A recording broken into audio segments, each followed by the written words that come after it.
Hey, it's me, back for another Project Feline live stream, doing more work on their robot character, who I will get open right now. Where is he? Can you guys see? Because that's the thing, alright? Normally, I can show this way quicker, but because I'm using Blender, Blender for some reason captures all my hotkeys. So every time I try and switch to desktop, I have to go to my streaming program and check whether it's actually like showing the desktop. So I have to make sure every time I want to do something, I have to keep Blender minimized. So we got the model, is the concept, and we're kind of getting on with it. Just, you know, getting all of the pieces together. The cool thing about modeling robots, opposed to organic characters, is that you can kind of take it a piece at a time. So last stream, I think we got the arm basically sorted and UV'd as well. And I was getting stuck on this area and this area. So I'm still not sure how I'm going to tackle this wheel because it's such a weird shape. And what I mean by tackle it, I mean have it not look crooked at the edges, because it does right now and it's bothering me. But we'll get to that probably at the end. I think that's the last bit I'll do. But we've managed to do other pieces like the body, the well, I'll show you the concept on one side and compare the, oh no, I closed it. I want the concept back. Give me the concept. There we go. So we got the concept, and then we got the actual the guy on here on this side. So yeah, we're just kind of getting through different pieces, and it may look like, but Ray, why have you only modeled half the arm? That's what are you doing that for? But you can use the mirror tool, so I only have to do half the work. In fact, most of these pieces, I've only really modeled a quarter of each piece and just mirrored them across just to save time. So that's pretty handy if I do say. It's just gonna be, yeah, mainly I was working on this area last time, figuring out how to get that nice curvature going without it looking crooked. So once I sort that out, we'll move on to the head, and I guess we may actually have to deal with this stream. We may make it in time to deal with that, but we'll see how we do. Now, luckily, because I was getting pretty stuck here, because it's like I don't really know the proper way to go about like having this be curved but not be crooked, because I'm not going to eyeball it, because eyeballing it is just not like, that's not how I roll. Okay, I need to have it neat. If it's eyeballed, you can tell, and it looks like not good. But luckily, a friend of mine, my boy Steven, came in here with the save, and sent me a few resources to help me out just like an hour ago, I think. So I've been looking at those. Let me see, where was the video he sent me? He sent me a Blender Guru video on this tool called the, what is it called? It's, well, it's called the spin tool. So I'm gonna be, and he was using it to make the mug handle in this video and have it not having to hand place every vert. So you can see how neat that looks, right? That's appealing, and that's what I want. So thanks, Steven, champion, for sending me that. Appreciate it. And we're gonna try that out here and see how quick we can sort this out. So I may have to hold on. He had some other stuff he sent me there. There was a little caveat. Let me just see if I can find the message. He told me that well, I'm going to need to use the 3D cursor, I think. And apparently it acts differently in this version of Blender than it does in the Blender Guru video, because I'm using a more up-to-date version of Blender. I think that's the only, oh, no, he said something else. He also said to bridge the edge loop first, as the spin tool is a bit finicky. What does he mean by that? Bridge the edge loop. I'm not sure if he means like the edge loops, or if he means bridge them like, well, I guess I'm assuming he means this, but I don't know how you'd use the spin tool on polygons that exist already. So I don't know, we'll try. I think I'm gonna like delete these and connect them, and if that doesn't work, we'll try having them bridged and see what we can do. But huge shout out to my boy Steven. Big ups. So I'm going to try what he has suggested to me. Oh no, there he is. Hey, delete the middle. Yeah, that's what I was thinking. Yeah, delete the middle section. Excuse me. I think, thankfully, most of my COVID symptoms are kind of gone, but the cough has started to come back in the last few days, so I'm a little bit annoyed with that. But overall, I've been feeling much better, which is great. So I want to delete these faces, and yeah, so we'll try, see, I don't know, I haven't used this tool before, I didn't even know this existed until today, so we're gonna give it a shot right here. Glad you can make the stream, man, appreciate it. You can supervise me. So, spin. Now, apparently it works in some weird way. Apparently there's something else I have to do here. Oh, wait, hold on. Whoa, wait a second. Ah, okay. All right, okay, I'm gonna have to do some positioning here with the 3D cursor, but look at that. Whoa, great topology. All right.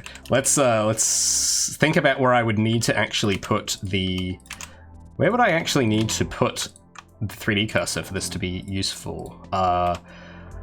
I'm trying to remember how to move the 3D cursor now, because you used to be able to just click and it would move the 3D cursor, but now it's like bound. See, that's like the one thing, because I used to hate that with Blender. I used to hate how it was like the right click, left click was like move the 3D cursor and not actually do stuff. So you had to use right click to click on everything, but now it's changed and I don't know how to do the 3D cursor anymore. I think there might be a tool. Oh yeah, there is a cursor button. There we go. So I don't know if there's a way I can snap the 3D cursor, because I know where I want it on the grid. Oh yeah, you can. Awesome. So I'm gonna snap it to like here and see what, I don't know, we'll just see what happens. So I'll get my verts back and then spin. Oh, whoa. Okay, wait. Can I change the axis? There's gotta be a way I can change the axis that this spins at. I want it to spin downwards. How do I do that? Oh wait, hold on, what's this? Oh, okay, it's okay, it's like this 3D widget. All right, this is a bit funky. All right, how do I manipulate this thing to without deselecting everything? Okay. No, I didn't want to. Wait, what did I just rotate? What did I? Wait, how do I get it back? Okay. So I want to rotate the widget. There we go. But it doesn't show me how. Okay, that. Oh, it's a little off axis. Is there a way I can like punch in some numbers? No, there is not. Because it doesn't show you the rotation. I have to let go of the mouse and it shows me where it ends up. And it doesn't snap. So I don't know how I'm going to do that exactly, but I'm sure there's a way. Bottom left. Oh, axis, thanks. A. Oh my god, look at that. Okay, let's think about what axis I would need. Okay. Whoa, look at that. That's some tapestry. Okay, I didn't mean to. Whoa, I didn't mean to do that. Hold on. Come back, spin tool. Where do the controls go? Oh, there we go. All right. Angle. What does this do? Oh, interesting. Okay, we'll reduce the steps to like 3. We'll start with that. Oh wait, I gotta reselect the verts again. And now I gotta, because every time I try and click on it, it deselects the, okay, we got it. So let's get the, oh, okay, this is looking a bit funky. But there's gotta be, I mean, can I change the yeah, maybe the angle is what I need to. Okay, yeah, it's more like it. Oh, we can actually give it. Oh, this is perfect. I want it exactly 90. That is perfect. But I want it to not tilt that way. Maybe I need X. Maybe I need X and Y. Maybe I need just Y. Hey, there we go. We got it. Aha. So now, let me just think. Yeah. So let's have a look at the, oh, we'll look at all those steps. Whoa. Who's ready for nanite, boys? Look at that. But I don't think we'll need that many. How many should I use? Because I feel like I could just do 1 if I wanted to. Well, 1 would give us that. I could do 2 or I could do 3. I don't know. Because if you're going to look at it from this distance, does it make a difference? I guess I will do 3. We can indulge a bit. And there we go. I think it should apply if I just click off, right? If I change tools. Yes! Awesome. Thank you so much, man. Appreciate it. What a champ. Thank you so much. We did it. I spent like an hour trying to do this last night, but there you go. See, I knew there was something, but I don't know. I haven't used Blender in a long time, so that's why sometimes you just need that bit of guidance, but that's awesome. All right, so let's now weld these verts. Oh, there's a, because I'm thinking, how do I don't want it at any of these. Oh, at last, that's right. Yeah, so you want to weld it at last. Merge at last. There we go. But wait a minute. Wait, no, I've done that wrong. Okay, yeah, no, I welded 2 verts together by accident. There we go. At center. Oh no, not at center. I want it at last. Merge at last. Hey.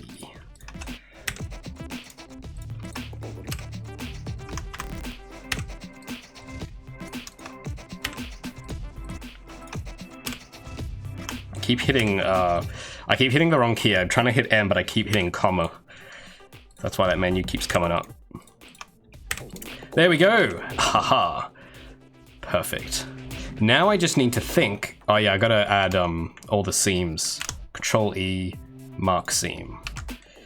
And because of symmetry, I think I only need that one corner, and then I can just pop into the mirror, give it one of these, and then if I change the pivot point, I think I know where to set the pivot to. I need to set it in the middle here.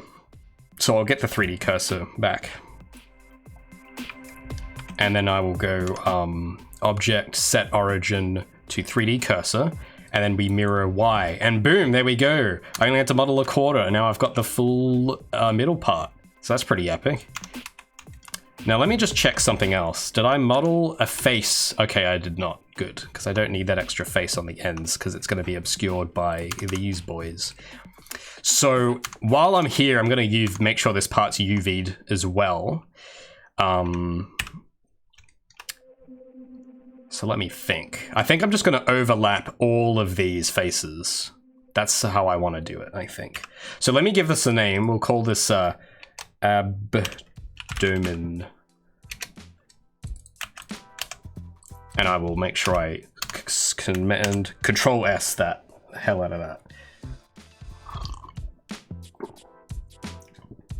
Yeah, we could have infinite geometry. If we were doing UE5, I kid you not, we could probably just chuck that in and just nanite it. It'll be, that's what you can do today.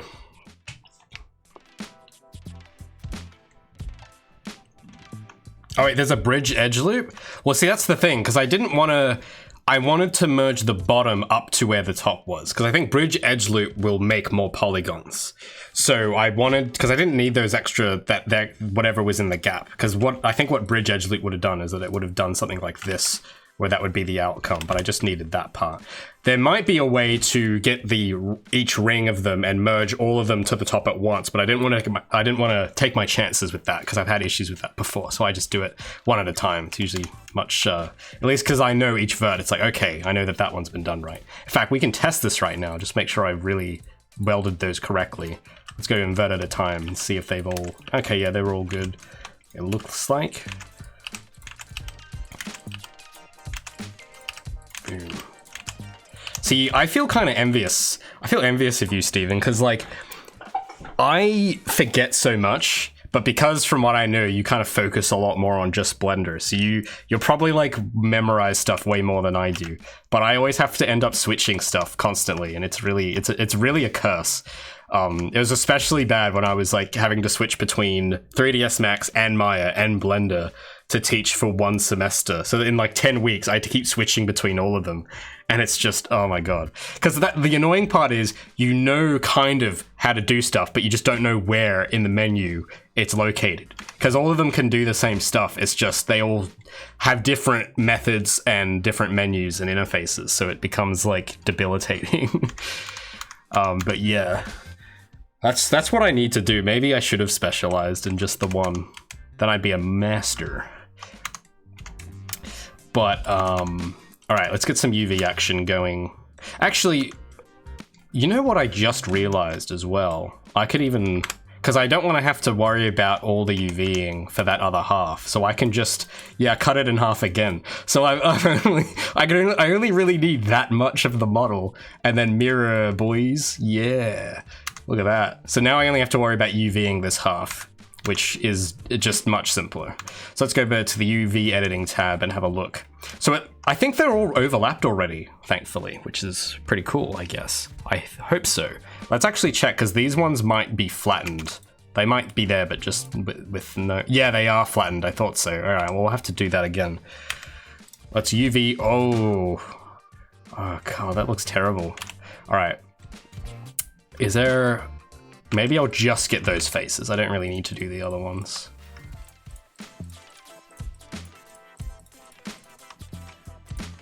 By the way, I don't know if you guys have noticed, I don't know if it's an issue yet at all, but I've upgraded my resolution and frame rate on the stream, finally.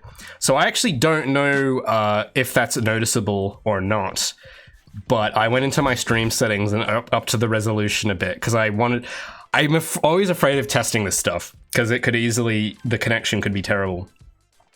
But I figured, you know what, I'm actually going to try and stream at 1080p this time. And I don't know, if it starts getting like, because last time I tried that, it went horribly. So it's like, if I get issues, you guys need to just ping the hell out of me and tell me that it's like, oh, there's lag or something. But hopefully it holds up, because I've always had pretty decent, my download speed's terrible, but I've always had pretty decent upload speed. So I thought I'd take the risk today and try to stream at full HD instead of just normal HD. Actually, is 720p even considered HD anymore? I don't think so, actually. I think I read somewhere, maybe it was YouTube. I don't know exactly, but I think it's like not considered HD anymore. It's just considered SD. So this whole time I've been streaming in SD, would you believe? Pretty whack, right? Okay. Oh, the way it's UV'd this, I don't like this. This is so crooked. Alright, well, we'll have to sort through these. Oh, I don't want to delete that. So let's just like turn them all into squares and then just see where that gets us. Oh, hey, Bullfrog, you're back. Wait, yesterday I had skips? Interesting, because I didn't upgrade my settings yesterday. I just did it 5 minutes ago. So I don't know, maybe this will be even worse for all I know. Who's to say? But you're also in Australia, if I recall, Bullfrog. So maybe it's just maybe it's a your end problem. Because I know for me it would, if I was watching, that's why I don't watch Twitch normally. Because I always get stuttering no matter who I watch. Because we have a copper old school network. We have like Kenya level internet here. So that's what we have. So, you know, oh man, because there was that, this is an old story, I don't know if some of you guys remember, because I have those friends in America who I met at Bethesda Studios. Actually, funny enough, as of Easter, which I totally forgot, by the way, I forgot that Easter happened, but that marks 10 years since I visited Bethesda for that tour. So that was really cool. That was actually kind of, I wanted to make a post about it, but I forgot, but I'll do that, because it was actually kind of, well, yeah, it's just kind of like a bit of a perspective thing where it's like, you know, it was a big influence on me doing this kind of work. But anyway, one of them, like a few weeks ago, posted their speed tests on Facebook, and they have like 1,000 gigabit per second or something, like whatever the measurement is, megabits per second. They had like 1,000 speed download. I'm just like, oh, can you not share this, please? Oh my god, like you just have to rub it in, because I have like 7 in comparison. So I was a little jealous, because it's like, oh, you Americans, you have it so good. internet speed-wise. You have no idea. Have I got the nibbin yet? I don't know what that is. Oh, you usually have good connection? Well, that is very fortunate. I'm not so lucky. Well, that's the thing too, because one of my other friends as well in Australia, he has way better. He used to have the bad internet, and I used to have the good internet. But after the NBN happened, it switched, and then he got the really good internet, and I got the terrible internet. So it's funny because now we can both relate to each other much more. Because every time he asks me to update a game, it's like, oh yeah, remember your old download speeds? I have to endure that now. And he's like, oh yeah, Ripperino. So, you know, that's Nibbin is NBN. Well, you see, that's the thing. We did get NBN, and that's the problem. Our internet got way worse after NBN, but it did the exact opposite for everyone else I know. Because I used to have 100 download, but I had like pretty bad upload. I had like 1 upload. Now I have 7 upload. So I guess that's why I can live stream now. But now my download is also like 7. It's terrible. It's like 400% slower in terms of downloading stuff. So it's kind of a wonder I can even be on the internet at all. But yeah, you Americans, man, it must be, so cool. It's so good there. Imagine being able to download like 50 gigabytes in a minute. Like, goddamn. Imagine being able to like update Warzone, like without having to wait 2 days. You know, like those luxuries. Oh man, I'm so jealous. Alright, I'm just trying to find where my UV texture is and see how this lines up, because I actually don't know how these UVs are what's the word? Yeah, see, what's going on with this face? Something's not right there. Oh, I missed that one. There we go.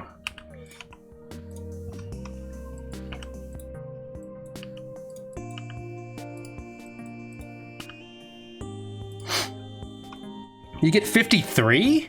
Man. You gotta lend that speed to me. Can I borrow that 50 download speed, please? That'd be epic. So yeah, imagine like trying to push to source control or like to pull with like a 7 speed. It's very, very enjoyable, I will say.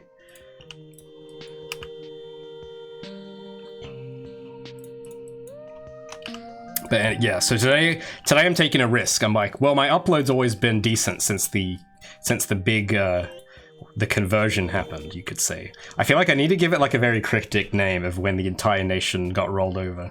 But yeah, so considering I've had my upload speeds have been alright, I thought today I'd risk it and try 1080p 60 instead of 720p 30. So actually, does it look smoother? Because on my Streamlabs it still looks 30. I actually have no idea if it's like working, but you guys, you tell me if this looks smoother to you than yesterday. Maybe it's only obvious with a game, I'm not sure. Looks smoother? Epic. Because like I have my little preview window and it honestly looks really choppy and I honestly can't tell. I don't know why it's being so choppy. Clearer and smoother? Well, if you can notice it, that's fantastic. Anyway, so I just want to see. Oh dear, what are all these faces? Where did these all come from?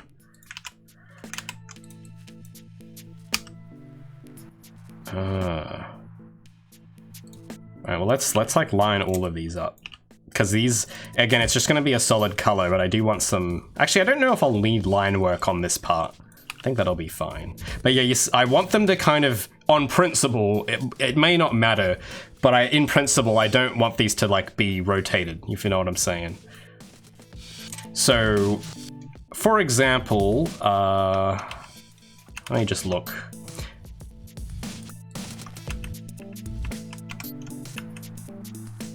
Well, yeah, let's like make them like that, for example. So yeah, you see how they're all rotated? That's not good, I don't want that. I want them to all follow like a flow, if you know what I'm saying. So let's get that going. So we'll need to select these.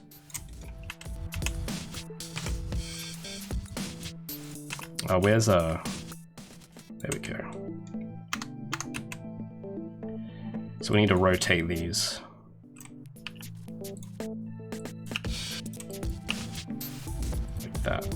So yeah, now it's like got a flow going, but also the symmetry looks good because it's like mirroring each one. It's just how it connects to the next one. I'm gonna have to focus on that.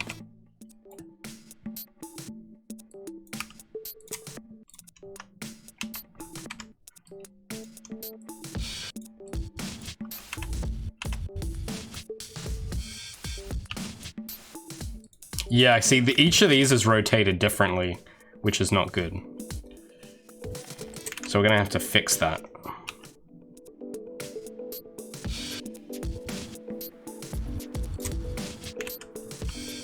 So it's all of those. What was that noise? Oh man, Darshock7 subscribe. Thanks so much, dude. Appreciate it. 5 months, dude. Hell yeah. That is pretty epic.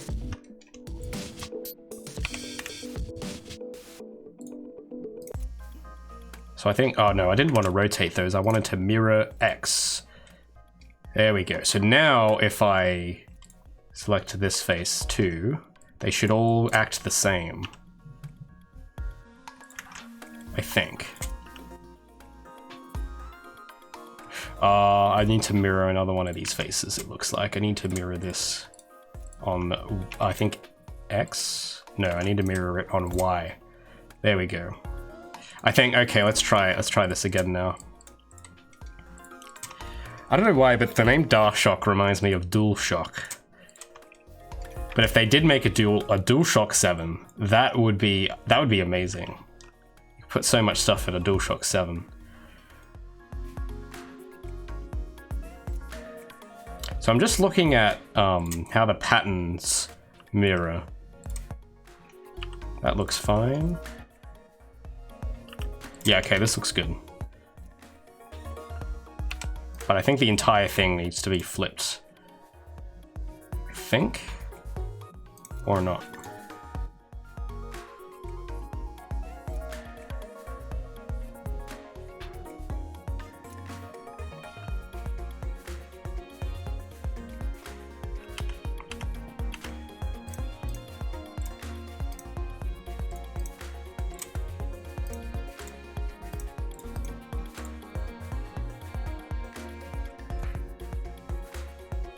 Yeah, this looks good, actually, I think. All right, what's next? Actually, I don't know if I checked something. There's something about these first. I don't know if I checked something on these. So if I stretch that, how does that? Okay, that looks good. So now we'll move on to the next one.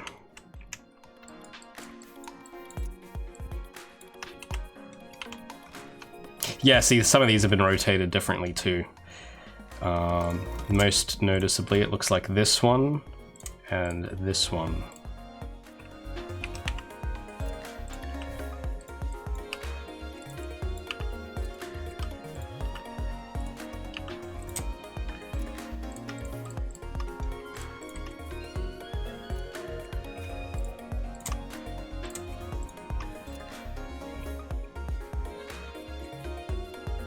Is the modeling already finished? Not quite. So what I'm doing, because I've had a bit more recent practice with UVing and modeling, I'm kind of just doing them both at the same time. So we still need to finish parts of the model, but what I'm basically doing is I'm just going at it piece at a time. So I'm modeling one piece and then UVing it, and then doing the next piece and UVing it. Just because, like, I don't know, it feels like, because if you just do modeling, it gets a little boring. I like mixing it up. And then once, I think after this, we'll do the head, and then we'll do the wheel at the bottom. And I just need to double check on the UVs on the bowl joint there, and the elbow. I think I need to check that one as well. But yeah, so we're kind of just doing them both at the same time, just to make it interesting. I don't know, there's something relaxing. I used to really not like UVs, but because I'm doing UVs in this particular style, it's kind of, I don't know, it's relaxing, you know? It's like one of those repetitive tasks that you can talk while doing. But if it's like organic modeling for not this style of UVing, then it's hell. I hate when it's that, you know? But because it's this, it's like, yeah, this is a bit more. Because it's basically just lining up stuff, because it's all going to be squares. And if you want to know more about that UV technique, I do have a video about it, because it's very weird. There's a specific way you need to UV it for the anime style. So if you don't know about that yet, I'd encourage you to check my, what is it? I think it's the texturing or the shading video. It's one of those two where I show it. Yeah, they're kind of like puzzles a little bit.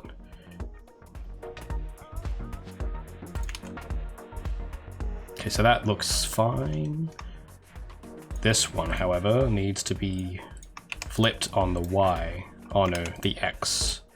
Yeah, there we go.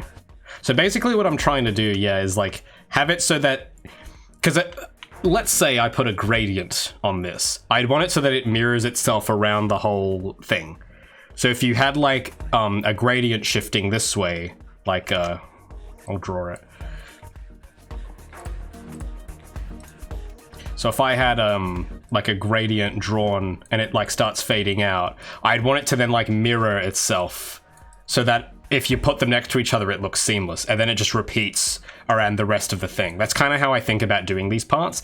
I don't think I am gonna do that much detail on this, but in principle, that's usually how I like to UV for these pieces, because it's like, you're not gonna need, I don't know, like, it's gonna be very repetitive. Like, you don't need that much unique detail on these parts.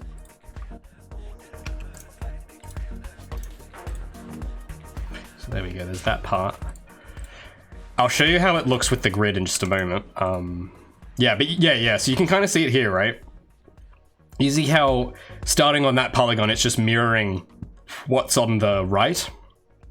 Like you've got green, lime, yellow, and then yellow, lime, green. And it just mirrors around the whole thing. And then it's got purple, well, it's like, what is that? Like a magenta, I think. Like pinkish, then purple, then blue, and then it goes the exact opposite way on the other face, and then you go back up here and then it repeats back to green, lime, blue, and turquoise, whatever. And yeah, it's just really cool. That's kind of how I like to do that. The thing, of course, is this in comparison to the thing on the left, like this whole part. Like if I take that and mirror the X, see, that doesn't seem right. If I mirror Y and mirror X, because it doesn't quite mirror like next to each other that well. Like, or oh no, I think it does actually, kind of.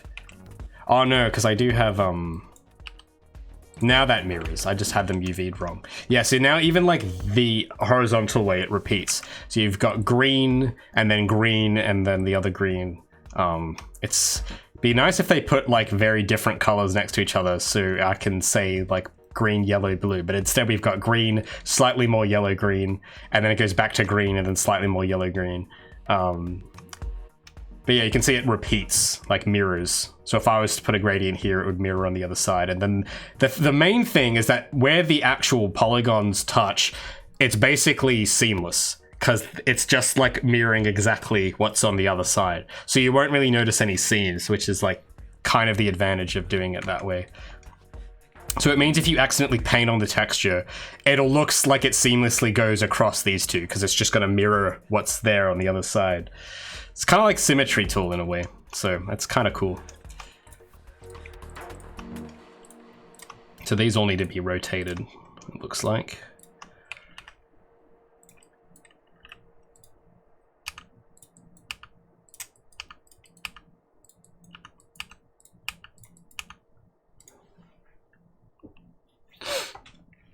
Can't wait for the trivia. Oh, did someone... Oh, sorry, I didn't see your message.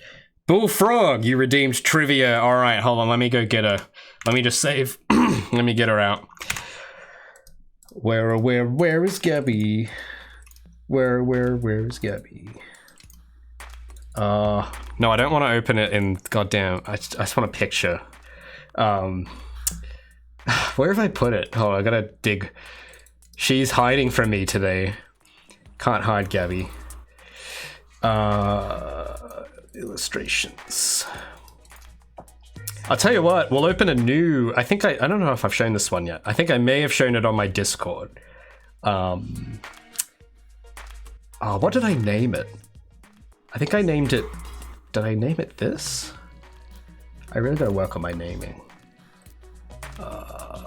It's got to be this one. I think. This could also just be an empty document. I actually have no idea.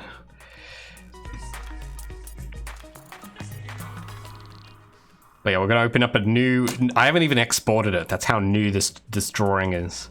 That's how fresh it is. I actually don't know if this is even the right one. It should be, because it's taken a while to open. It should definitely have some info in there. Oh, there we go. There it is. There she is, guys. There's Gabby. Say hi, Gabby. Oh, wait. I can't zoom in. The canvas is frozen. Gabby, you're too strong. Gabby, you're taking up too much RAM. I can't... Oh, there we go. I can zoom now. There's Gabby. All right, Bullfrog. You have redeemed Gabby Trivia. Gabby is here with us now. What is... You may ask Gabby a question of your choosing. You have 30 seconds. No pressure.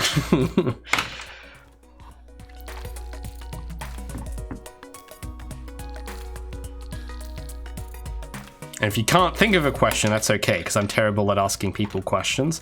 You can elect to have someone else choose one for you if you cannot think of one. But I'll give you some time to formulate one. Gabby's just gonna sit here and look pretty for you. Just gonna wait very patiently.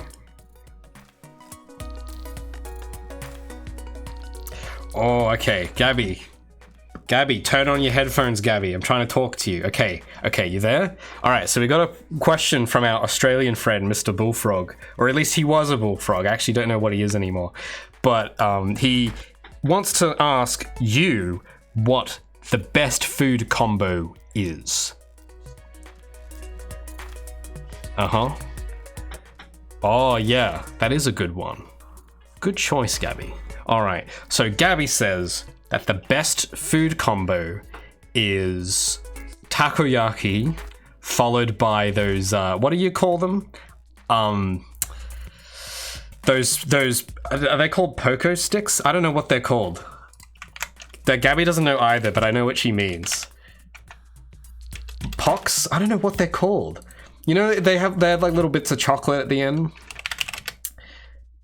I only ever see them at Asian supermarkets, so that's why I don't know what they're called, because they don't have them at Coles. Yeah, Pockies, that's it. These things. She says takoyaki followed by Pocky sticks. So yeah, that's it. Now it's not pokey, it's Pocky, okay? I don't know what pokey is. It's Pocky. It's like hockey, but pocky. You don't know what takoyaki is? Oh, alrighty. We'll have to educate you, Bullfrog. Well, I guess bullfrogs would not eat takoyaki. Wait, when you said food, did you include drinks or just food? Because she's still here, I can ask her what drink she would get. But takoyaki is... like, it's not fried, is it? I can't remember. Maybe it is. But it's like fried squid balls, basically. And they put these nice toppings on them with like, I think it's like mayonnaise or something. It's great. Gabby knows. This is like her favorite food. Oh, where's chat? Where are you guys? I've just got Pocky open on my food or drink. Okay. So not food and drink. Like round calamari. Dude, you need to go somewhere that's not an Australian fish and chip shop, okay? You need to get cultured. You need to go to a street market in the city somewhere and get some takoyaki. I don't think this compares to calamari, personally. Calamari's not... It's too Australian. This is peak. This is like what Australian food culture should be. yeah. Sure. I wish... do they... I don't know if they have these at sushi trains. I'm not sure, but they should. I've only ever... Because that's the thing. I can... In my country, I can only ever find these at street markets, which only get set up on Thursdays to Fridays. So I have a very limited time window. They're like battle pass. They're limited time. So anyway, wait, let me just check your question again. Food or drink? Okay, well, now about drinks. All right, Gabby, you're still there. What drink would you get with that? Is the question.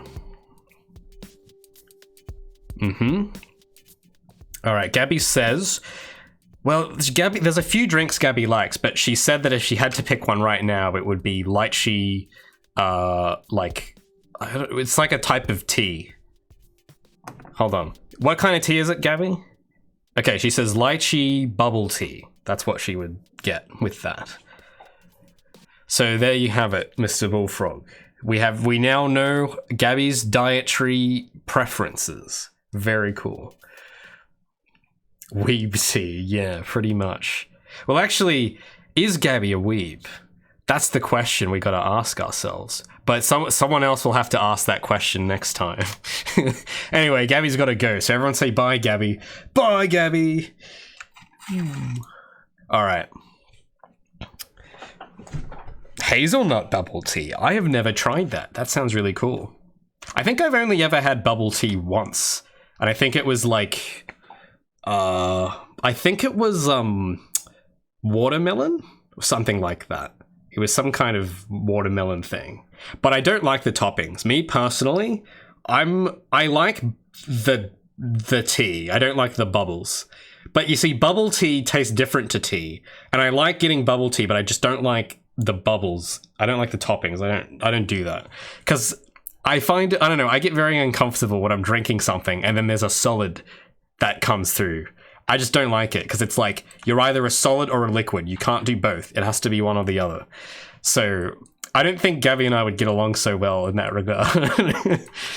I'm more of a like either no toppings or just like not bubble tea. I'm probably more of a Coke Zero person. Speaking of which, I'm drinking Coke Zero right now because it is 100% liquid. No solids in there at all. So there you go.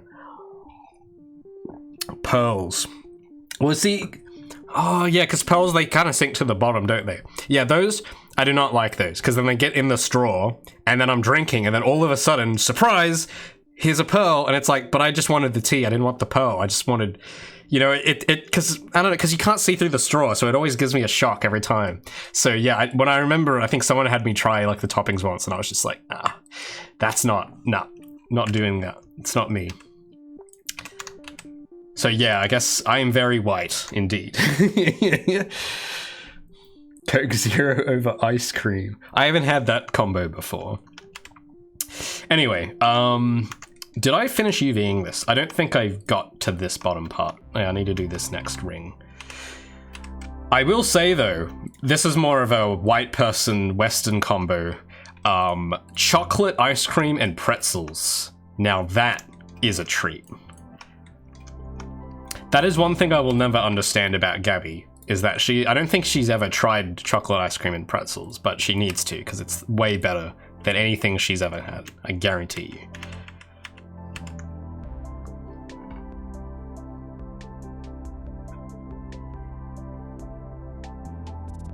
Yeah, no, I don't do whipped cream on my coffee, no way.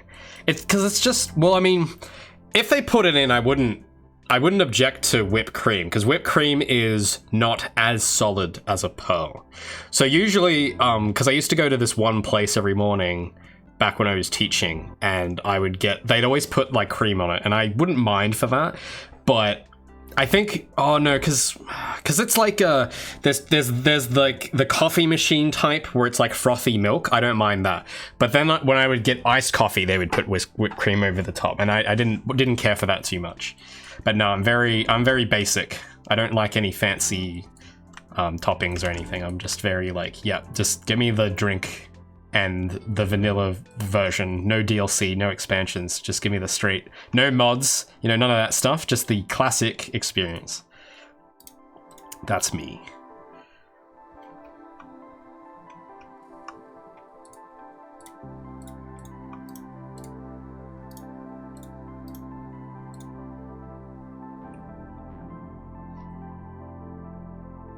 Peanut butter ice cream and pretzel. You can get peanut butter ice cream? That'd be interesting, because the thing about me and peanut butter is that I have peanut butter on toast, so I always expect peanut butter to be kind of melted and warm. I could not imagine peanut butter with, like, on something that's cold, you know? So that's like, I don't know how I would cope. I think I'd panic if I tasted cold peanut butter. But hey, that's just a theory.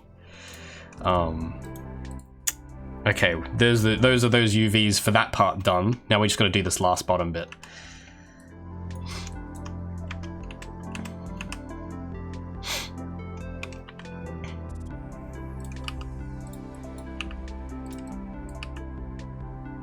Actually, I don't even know if this is rotated the right way. Oh, no, yeah, no, I think it is. It's just very stretched.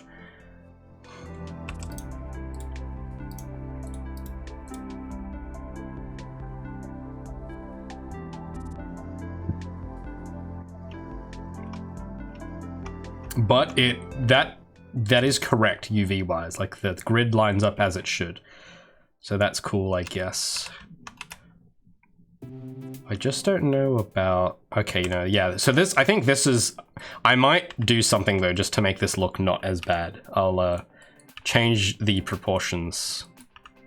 So that, yeah, that might, I know it's warping, but that's the point, okay? There's a very deliberate reason why it warps.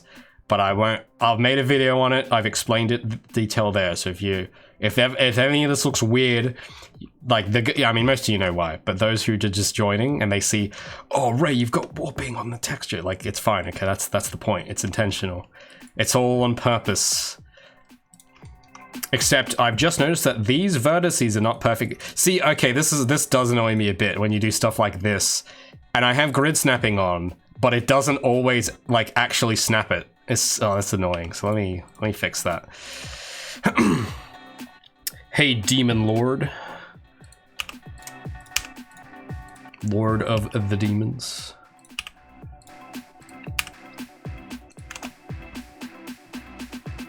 Oh, I haven't had peanut butter and jelly in a long time. It is good though. I think it's been easily like 10 years since I've had a classic PB and J.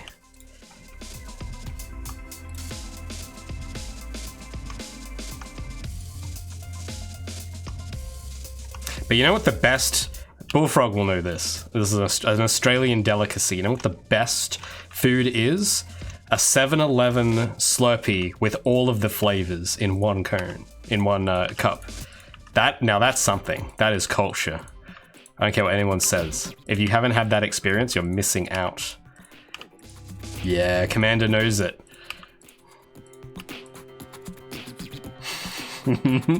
Yep. Oh, see, they're all slightly off, I think. I don't know, maybe it's because I haven't done the other two corners yet. But it's like, by a few pixels, they're all off, and it's just so annoying. There's some, actually, there might be a button. If I, align, there's some, where is it? Snap to pixels. That might maybe fix it. I don't know. I don't know, I have to check. I have to inspect this. I think that actually did fix it. Yeah, the vertices are all actually overlapping properly now, so that's good.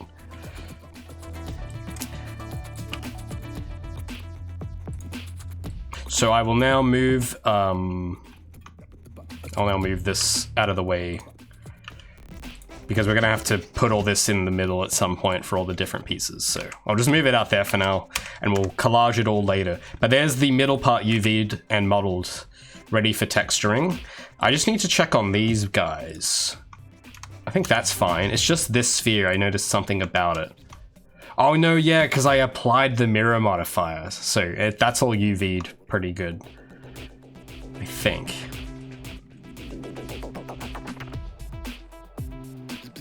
Yeah, that should be okay.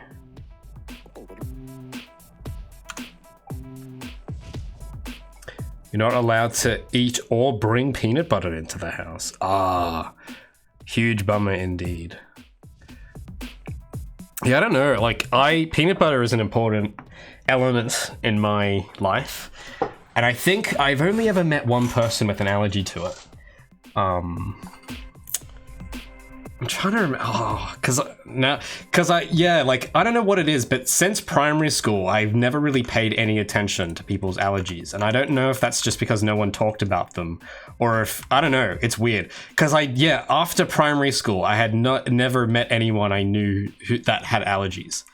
So, because usually at school, if someone has peanut butter allergies, they always make a big deal out of it, and they'll say like, all right, you can't bring peanut butter to school because Kate has allergic to peanut butter. But I couldn't imagine like a workplace ever doing that, if you know what I mean.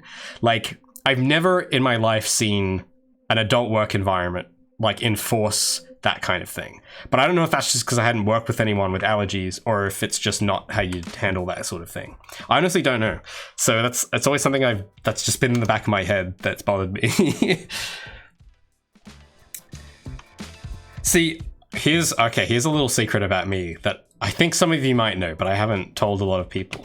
I know I'm working on this game and all, I'm working on Project Feline, but the truth is I am allergic to cats. So that's why I never let Gabby in here, okay? That's why Gabby stays in the computer. I don't let her in my room, because it's like, I wouldn't be able to breathe. So that's the other reason I had the no girls allowed sign, because it's like, you know, that'll keep Gabby out. I don't want her in here sniffing me up, you know? Like, I'm gonna get too... My nose will get too agitated. I know, yeah, I didn't even know, like, that's the thing, I went the longest time without knowing, but, like, I dated someone once that had 2 cats, and that's how I found out that I had a cat allergy. So, yeah, that was very fun. So that's the thing. So, yeah, I know in my future, whatever happens, that's, like, my first criteria, is, like, do you like cats? And if the answer is yes, then it's like, no, we're not gonna... it's not gonna work. So, dogs I don't mind, but that's the thing. I may be allergic to dogs too, but we did have a family dog, but it was a poodle, which are famous for being like, people don't catch allergy reactions from poodles because they don't have fur. They have hair like this. So, yeah. So it was always kind of interesting, like, because my dog and I had matching hairstyles, basically, because we had, like, the same hair, basically. But, yeah, so I can handle around, like, poodles, but any other type of dog or cat, I don't. I can't. It's just not good. Not a good time. Let me just think for a moment. So I've UV'd that, I've UV'd that. I need to move the UV islands for this. There we go. I remember I like rushed this little joint at the end of last stream, so I just want to have a look at this again and see if there were any issues I'm noticing. So let me look at the reference. Maybe I'll just full screen it. Because I know I took a bit of shortcuts. I didn't make it chamfered because it's not really noticeable. But I don't know, something about it looks out of place and I can't put my finger on what it is. Maybe it does need a bit of chamfering.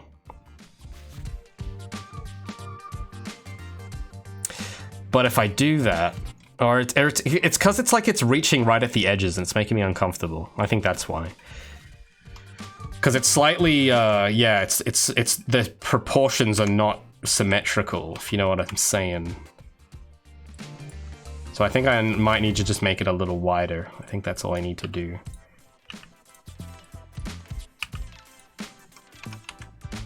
Okay, that looks better. Now I just need to, did I have the material on that one? I did. How did I UV this? Well, I guess we could overlap all of these except for the, yeah, because now the UVs don't make sense on this, so let me redo them real quick.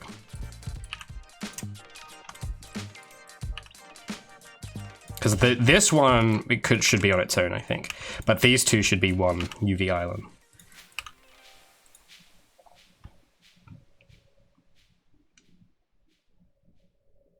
But yeah, Bullfrog, you're very, very considerate. So that's the thing as well, because like, at the time, I think, we'd always get into like these discussions about like, if we ever move in together, we should get cats. And I'm like, no, we're not, we're not doing that. And yeah, so that, yeah, always funny. I don't know, like me personally, because I had a pet growing up, but I don't think I would ever adopt one on my own, I don't think. So yeah, because I don't know, I'm too much of a computer person. I don't think I'm going to be able to I think I'd be a very neglectful owner. So I'm gonna not do that. Cause like, yeah, I don't know. I just feel like I would be too distracted with work to make that kind of commitment.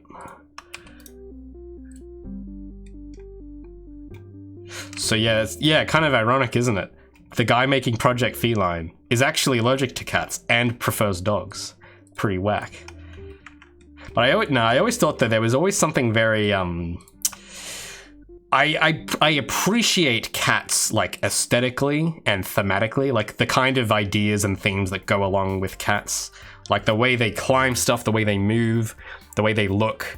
I can always appreciate that from a distance, but not up close. No, definitely not. But yeah, like I like them enough to make characters out of their likeness, but not enough to own one, if you know what I mean.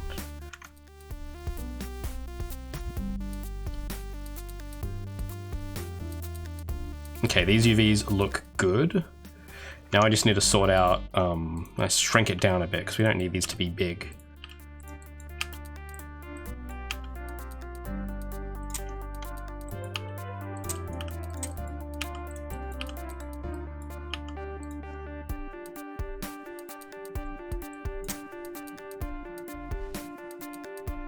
Actually, you know what? We could probably even just overlap this on the top too, because yeah, we can put some little decal there, and if it's on all sides, no one's going to notice. So we'll just make it all one UV. There we go.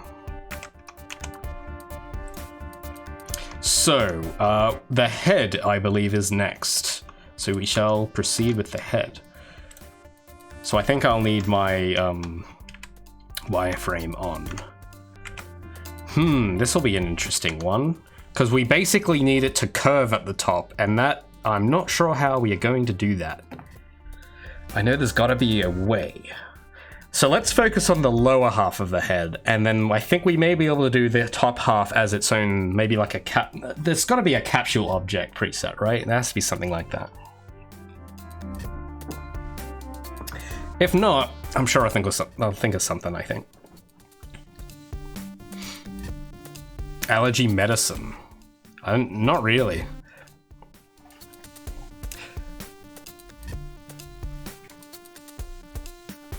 A lot of free dogs walking around and chasing me.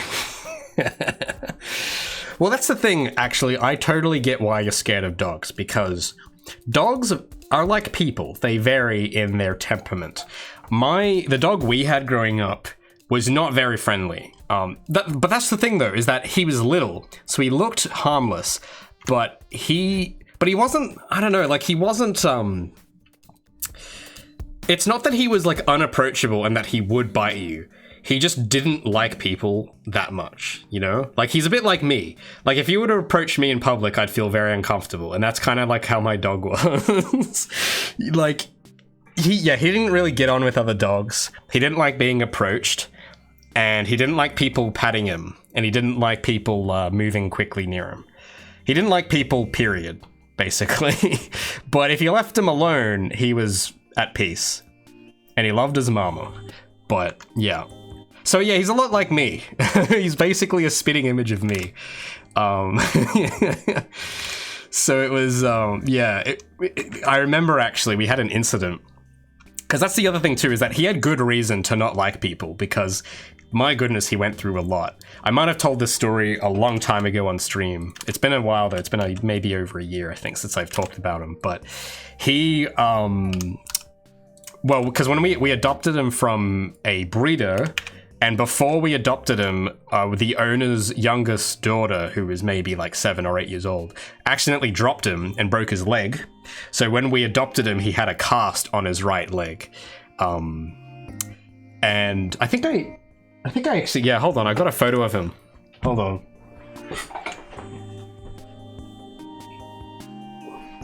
So this is a photo of him like before we adopted. I don't know how. Where's my Yeah, so that's him with his. You can see that little white bit, like right there. That's his cast. So yeah, that's him as a puppy. But yeah, I'm gonna hang this back up real quick. Oh, come on.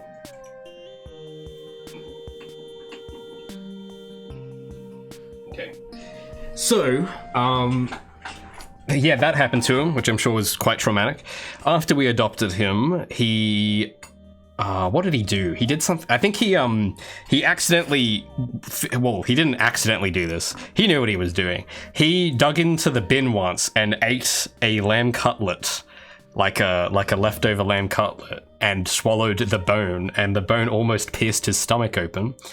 So that was a interesting time. And then he also accidentally ate a tissue with this very strong, like, cleaning chemicals on it, and like poisonous cleaning chemicals, and he ate and swallowed it.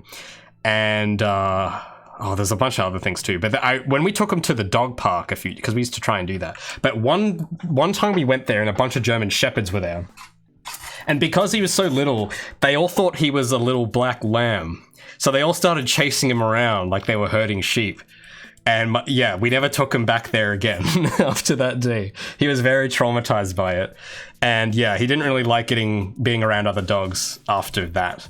Luckily though, he did get some company every so often, because there's someone who lives near us that adopted his older brother, we actually got the idea to adopt from that family, because the older brother was very, like, he was an angel. Like, because I think the way they had raised him, they had this daughter that was, I think, around my age, I think, and she would just always be cuddling him all the time. So he was conditioned. And so whenever we dog sit him, because we used to dog sit them together, and that's how our dog would socialize at times. So while the other family went on holiday, we'd have the older brother over, and they'd both be just hanging out. But yeah, like when you pick up the older brother and like sit with him, he will sit perfectly still for like hours. Whereas our Max, he was not very sedentary. He was very active, so he'd always be moving around. And he didn't like being picked up. But the older brother was like conditioned from birth to do that. So you could like sit him on your lap and he would just not move ever until you did. And it was like quite calming. But yeah, our dog though was very, the younger brother is a lot more feisty. But you know, it was, he had his own ways of showing affection, I guess. Oh, sorry, where's my desktop? There we go. But yeah, he was very tough guy, I guess.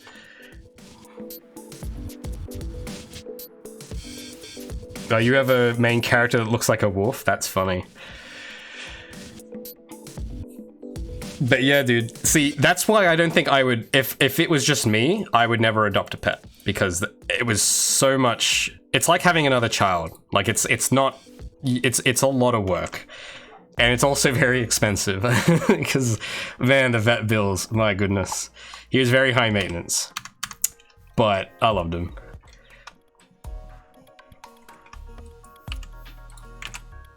He would hang out in here sometimes, but this was like long before I started doing YouTube. So yeah, you guys never got the chance to meet him. I'm just thinking. No, I only need to do, I'm gonna do the bottom half of this head, and then I'll do the top half with some other method. Actually, I shouldn't start with the cube. I should really be starting with a cylinder. I don't know what I was thinking. There we go. How many subdivisions though? Okay, well let's make a sphere and see how many subdivisions that, oh, those line up. Okay, well let me think for a second. How many subdivisions do we need for the head? Could we get away with 16?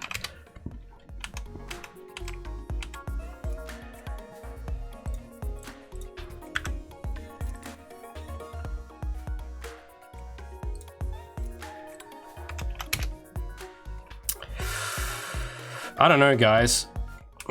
I don't know how many polygons should I add? Should I have 16 or 32? Let me make a copy. Let's make a 32. So so here's my options, I guess. I could either do the 32 sides or 16 sides. I really don't know if it'll make a difference. Like if we do smooth faces, shade smooth, like and I turn wireframe off. Like, I don't know, can you guys notice a difference? No, I don't think I'm not gonna bother with LODing for the character. But also, you wouldn't make those LODs by hand. You would generate those, probably. That's how they, I think that's how they do them a lot nowadays. Well, that's the thing, because both of, I guess both are fine for the engine. It's just, one of them is just going to be slightly more tedious to UV. So yeah, I think you're not going to be able to tell. I think we'll just do 16. It'll be simpler. Because that's the thing, because the only reason I start worrying about this now is because I think I could have used more polys on Gabby.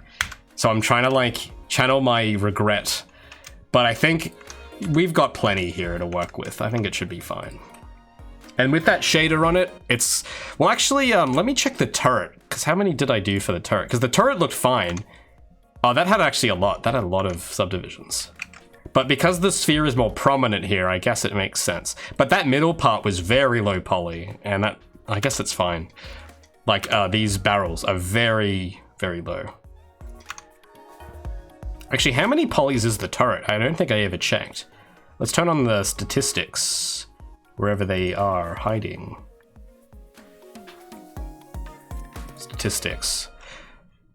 1900 polygons with the hull. Interesting. That's actually a lot lower than I was thinking. Anyway, back to the... So, for those curious about why I'm UVing it so weirdly, it's to get something like this as the result. Where the textures, I know that the line art here is a bit screwy, but don't worry about that, I'll fix that. But for the part I've textured, it's like very sharp, like these parts. And this is a very low res texture, by the way. It's like 128, but it looks so sharp up close. That's because of the UVs.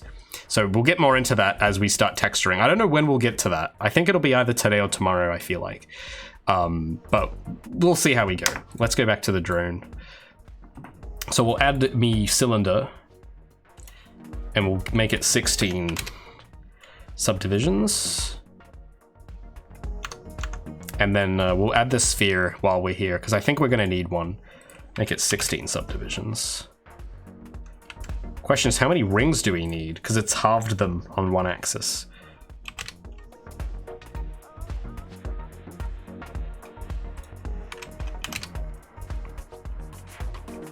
I need to move it.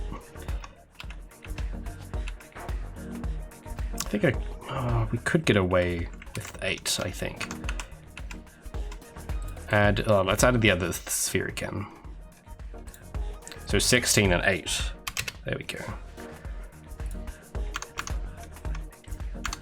So I'll hide that. Oh, we'll focus on this.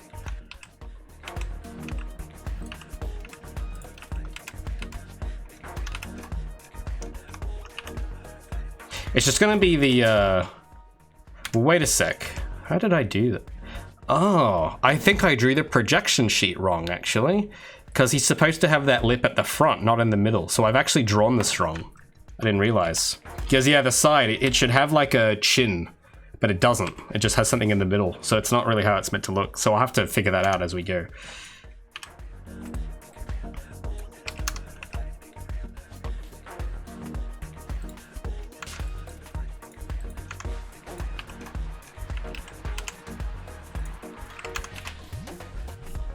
Okay, so we'll see, how am I gonna do this? I'll see you, Steven. Thanks for sticking around, man. Appreciate it. We'll get that kebab sometime, I promise, okay? I'm gonna get some free time soon. 16 by 8. Hell yeah. Oh, you wanna see how I did the shit? Yeah, I know everyone's very curious about it, but luckily, well, yeah, I'm trying, we'll get there, okay? But these things take time. So I'm just thinking how we're gonna do this. Actually, you know what I should do? I should really get, well, hold on a second. Because I need to get rid of this face anyway. But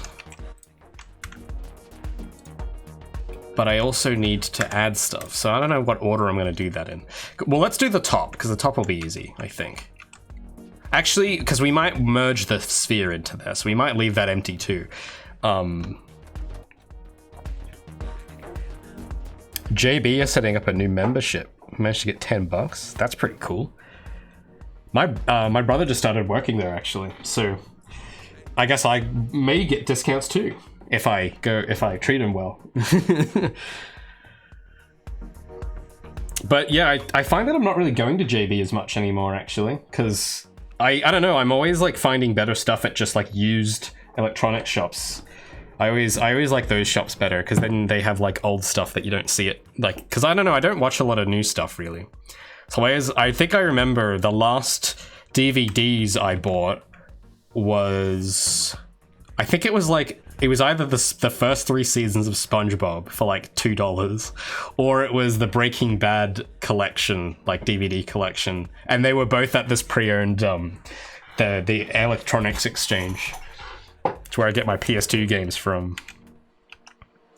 So I don't know, because they have more than games there. They have everything. They even have iPods, would you believe? So that's kind of been like the one place I'll ever visit whenever I'm outside now. Like, I remember when we were in lockdown, that was like the one place I really wanted to visit again, but I couldn't.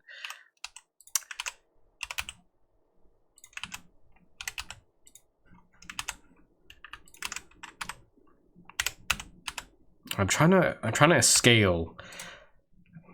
I guess that'll be okay. Let's scale this down.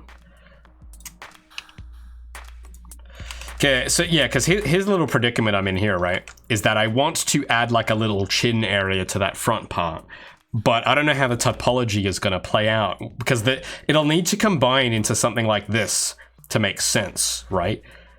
Or does it? Actually, hold on, I might have an idea. What if yeah, wait a minute. What if I turned like one of these? Yeah, hold on. So let's delete, because we don't need all these. We can symmetry it. So where's symmetry? Or mirror. Sorry, it's called mirror in Blender. So that's the thing. I'm still getting like terminology from like Maya and Max mixed around, because I think it's called symmetry in one of them. All right, so we'll take this and yeah, we'll extrude like this face.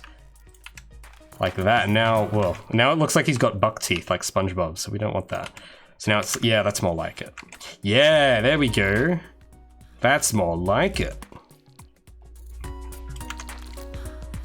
Let's make sure that its faces are shaded smoothly. There we go. Wait, hold on. Okay, I am showing my desktop. Thank goodness. Sometimes I forget. Oh, you're in walking distance of stuff? That's epic. I am not so lucky. I live like in the middle of the bush. There's like nothing near here. But yeah, I think there was a used game shop that was it was like a 10-minute drive for me, but it closed. And now the other one that's closest to me is like a 20 or 30-minute drive, depending on the traffic. So it's always a bit of an occasion now. It's like a voyage or a pilgrimage to the Electronics Exchange to find valuable used PlayStation games.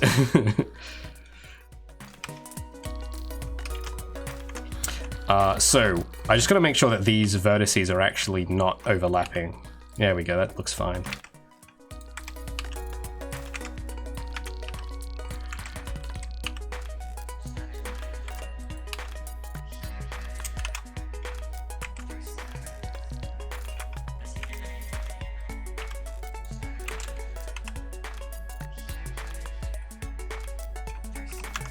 I need to mark sharp edges as well. Would be a good idea.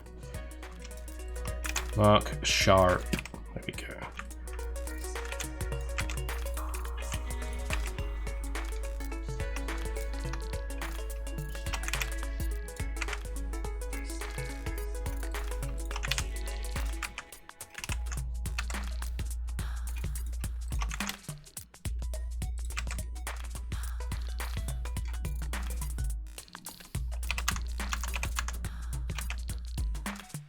Oh yeah, we can get rid of this face.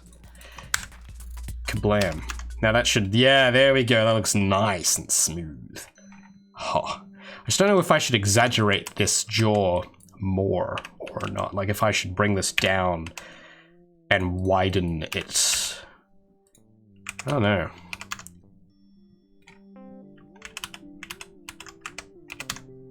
Yeah, I think it does need to be a bit wider. Thing is, I can't make the angle, like I can't move these, because then it'll throw off the curvature of everything if I do that. Unless... let me just think 1 second.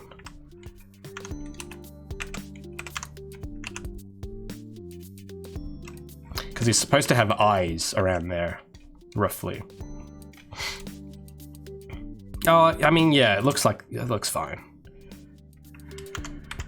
If I wanted to, I could also like go a step further and like bring it in a bit, but like that. But I think that's, no, it doesn't look as good as I was thinking. That looks okay. So now that that's sorted, oh yeah, and also I should make that sharp as well.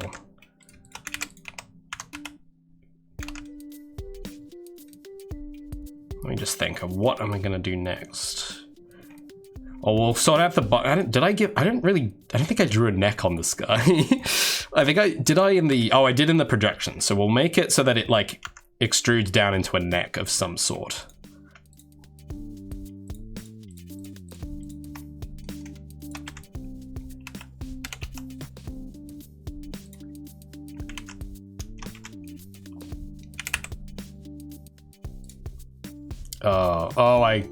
Oops, I selected a vert I shouldn't have.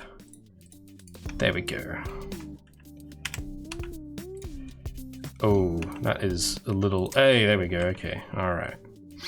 Oh, you know, I should have done it from the, I should have done it from the 3D cursor, that's what I should have done. 3D cursor. And then, extrude scale. I need to keep it so that the Z is not affected.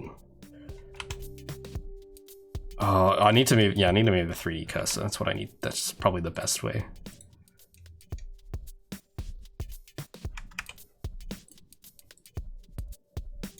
If I could just get it to snap. There we go.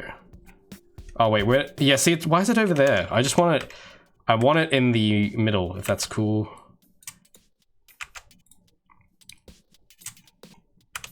Like, I don't want it.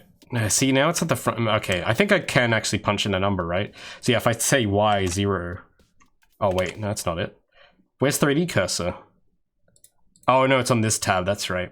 3D cursor. Yeah, so we'll do 0. Yeah, there we go. Yeah, that's the way. Oh wait. Oh, I just clicked it. I had the tool selected. I moved it again. Ah. All right. Let me try that one more time. Okay, now I'll not select the 3D cursor tool and then scale it. That'll do the trick. Yeah, that's it. And then extrude down. And now we have our neck. Pretty cool. Except I'm not sure if I should have that extruded in the first place. Yeah, you know what? That's gonna be a UV nightmare. That. So I'm gonna merge at center all of, oh, that's not quite what I was wanting to do. Oh no, maybe it was. Yeah, no, I wanted to do that, but then I need to move them to there. Oh, it's so close. Yeah, that's it. Yeah, that's the one. All right. Let me just think for 1 second. Yeah, I just noticed. I think what I might be able to do is get rid of some of those edges, because these are all like pizza slices. So if can I delete that, just the, well, okay, hold on, let me just demonstrate what I'm thinking, because I don't like having tris in my UV map, because the triangles are not good for this specific style. Like, it's hard to work with those. For the UV style I wanted to do. So yeah, if I just delete all those and turn them into quads, I think that will that'll solve that problem. And I think there's another place I've done this too that I'll need to look at again.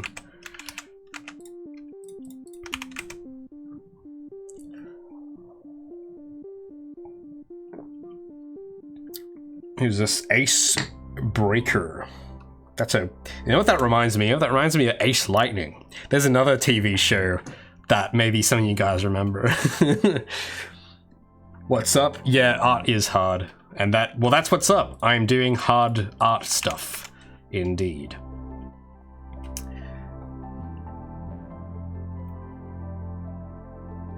Oh, you guys don't have CEX over there? Oh, you're missing out.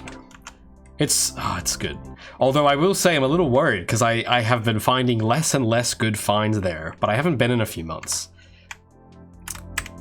I've been I don't know if it's because I'm getting, like, I'm almost kind of finished everything I wanted to collect or not. That's the thing. Because I think the only other games I really want is just Sly 1 and 2, and that's it. But those, yeah, I'm not going to find those. Yeah. Although, I did something so stupid once. Because one time I went there, they had not one, but 2 limited edition PS2 Eco copies. And you know what I did? I picked one of them up, I looked at it, and I said, I don't want the special edition, I want the normal one. Because I want it, because it has like a cardboard, like, case to it. And I was like, I just want a normal plastic case. So I put it back down, and I was an idiot. I didn't realize how rare those were, and I've never seen it again. It's been 2 years, and I haven't seen it at that store ever again, and I feel like such a moron for not buying it. But, I mean, yeah, to be fair, like, they were quite pricey. But, I just... Because I see them going on eBay for much higher. I think I saw it for 100, but I see it going for like 200 now, and it's like, oh god, Ray, what are you doing? You had it. You had the opportunity in your hand, and you squandered it. But because the thing is, I have played Eco on PS3, but I really want, because I have a digital version, and not a big fan of digital, because if that shuts down, then that's it. So I really wanted, because it was one of my favorites. I still remember fondly that game, and usually if it's a game like that that's left that impact on me, then I want a physical copy. But you can only get the physical copies for the PS2, and those are incredibly rare. So I hurt myself that day. I made big mistake.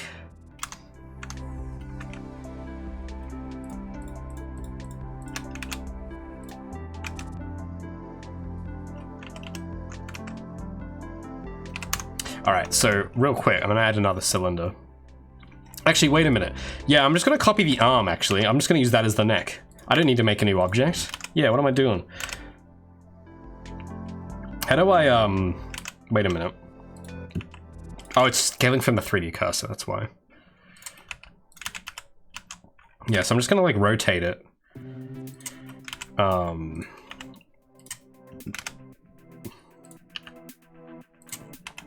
And then just, like, shrink it down.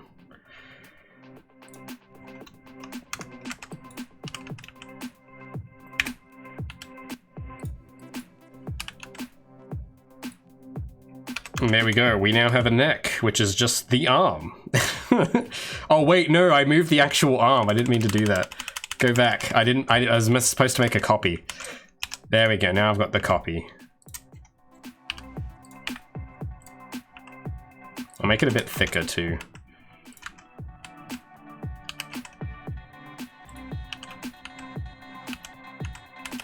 I don't know, I want to scale. I keep hitting G and not S.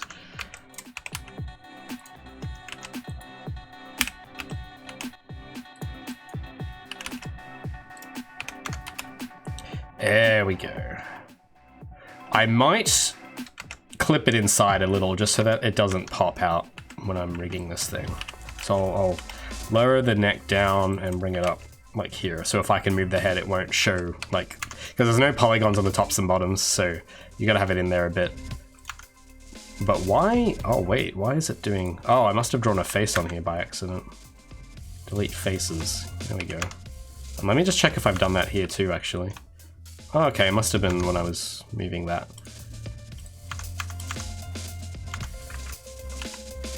All right.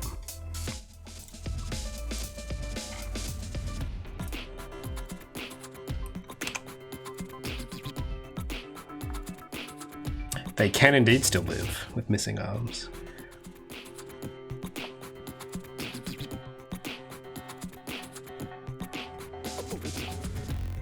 Trying to make...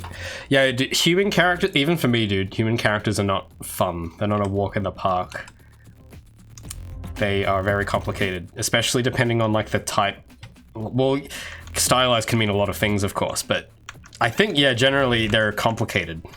Very much more complicated than this. So, yeah, like, if I recall, I think my first modeled character I ever did was a robot. And that was probably a smart decision, because robots are much easier.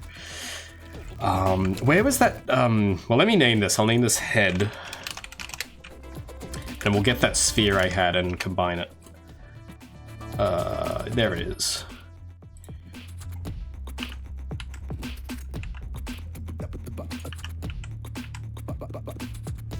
Now,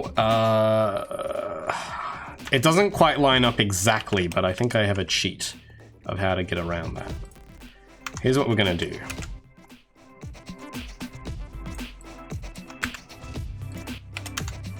So we only really need a quarter, so we'll just take off that. And then we will mirror again. So that's the thing, because you can't do this much mirroring with a human, which I know, it's very, very tragic.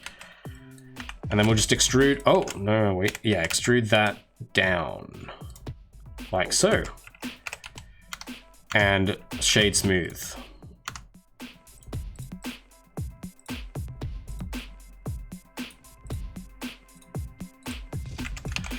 It's just the question now is, should I have a bit of extrusion on the head? Like, should I make it pop out a little or not? I guess it wouldn't really matter, because the drawing is just flush. But I feel like this should be, you know, just a little smaller, if you know what I mean, like that. Then I'd have to, then I would have to add, more polygons to that rim. Which, what looks better? I guess because having it with a little bit of extrusion makes it look more like an attachment. But this is simpler, so I think I might just do what's simpler and just weld these. Or should I weld them? Maybe I UV them first and weld them after. It might be easier. Or, yeah. Because I think having these combined as one object would be sensible, but for UVing purposes, it'll be easier to UV them as separate things. Because, yeah, one of them is just going to have, like, a material. Another question now that I'm thinking is, because it has that visor thing. I don't know if I should model that in. Yeah, you know, I think I should, actually, because of this specific technique. Yeah, you kind of need to model in details like that. So, how am I going to do that? I need to make, like, a crease of some kind. So, I might make a copy of this as a backup. Because this actually, I'm proud of how this looks, but I need to model in, like, that detail, because texturing it in is just not going to work for this style. It's going to be tedious. Oh, thanks, Bullfrog, sticking around. Made a car. Well, that's an interesting starting point. I guess, yeah, like a car, because it only has like the body and the wheels, if you just, depending on how far you take it. I'm assuming you weren't modeling all the internal bits of the engine, but a car would be fun, actually. I haven't tried doing that. Actually, real quick, I don't know if it's still uploaded, but I may have a video of my first character model on my Instagram still. I'll have to scroll for it. Let me have a look. It actually looks really similar to this robot, so you guys might like it. It actually has some very similar motifs with the design and different accents. I'm gonna have to scroll really far though. I'm just scrolling through my Instagram. I have to go back like 5-10 years maybe. I'm trying to think how long ago. How long ago was 2014? That was like 8 years ago. Oh, I know it's here somewhere. All right, well here's some interesting lore. So this was my first ever Blender experience. I downloaded a Sonic model from DeviantArt and tried to rig it. But because I didn't know anything about animated controllers, I didn't follow through with that. And it was really difficult. So I think I tried to like rig up And you can see I've like made a huge mistake with the thumb because I've only got one joint for the thumb, which is really dumb. And the fingers have not really been done very well either. But yeah, that was my first attempt at using Blender, which according to Wikipedia, not Wikipedia, Instagram, was 504 weeks ago, which is like September 2012. And there's my dog, as I was mentioning earlier. This was the first time I ever tried modeling Gabby, which was in 2013, and I used Maya. So I actually did try modeling her once for like a Unity project, but yeah, you can see my topology here is terrible. So I forgot I did that. Here we go. So here's the work in progress of me trying to model something. And here was the output. So you can kind of see, I'll wait for the face to show again, because it has like that same kind of visor thing going on as my current concept, except mine's a little less edgy now. But it's got like that that LED visor. I noticed that that's a thing I keep doing. So that's kind of funny. Except I went really ham with the bloom on this, Jesus Christ. But yeah, that was my first 3D model like that I actually finished. But yeah, there's an old relic. That was, yeah, that was January 2014. So that was, well, 431 weeks ago I did that. Pretty cool. All right, see you, Bullfrog. Take care, man. But yeah, you can kind of see that the shape of the head is kind of similar. Like, there's similar parts to it. Now, it's kind of funny now that I look at it. But yeah. But as you can... Oh, I don't have the... I do have the source file for it, but I can't open it because I don't have Maya anymore. But the poly count on that was atrocious. It was so bad. And instead of having textures, because they didn't actually teach us... It was for some like short holiday course I did, and they didn't actually teach texturing. So we had to like use materials. And it was so bad. But yeah, anyway, let's continue with how am I going to model this in. So let me make a copy of it. And I'm going to have to add an edge loop somewhere. And then I'm going to need to do some black sorcery, some black magic here or something to get that I don't know, why do I make this so hard for myself? Because I'm looking at this now and it's like, this is not going to be an easy shape to put in there. It's going to get tricky. I don't know, why do I do this? Because you can't, well, I'll delete this face. Maybe that'll be a start. I'll delete that face. And we'll just get like a shell going on, I guess.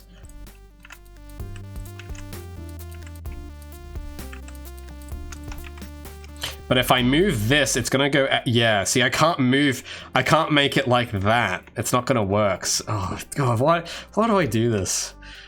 Why do I make these weird shapes that end up being like a pain to model? But I'm gonna have to like extrude this, angle it here, and this is not gonna be flush with the, yeah, so I'll have to figure out a solution for that. But we'll just do it on one axis for now. I think, oh, like, I guess it would work like this. But yeah, you can see it's not really flush. It's like indenting inwards, which isn't quite what I'm after. I'm also not sure if I should make it wider as well. Yeah, I think I maybe, oh no, that might not be a good idea. Well, I'm gonna try it real quick, but if not, I'll go back to what I had here.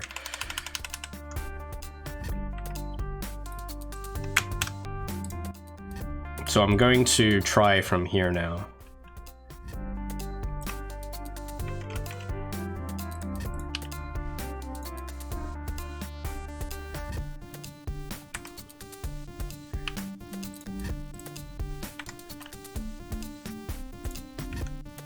And then I need to make, yeah, so I need to do something like this. I know it's not aligned yet, but the edge flow is going to need to work out something like this for this to work. And I need to extrude this.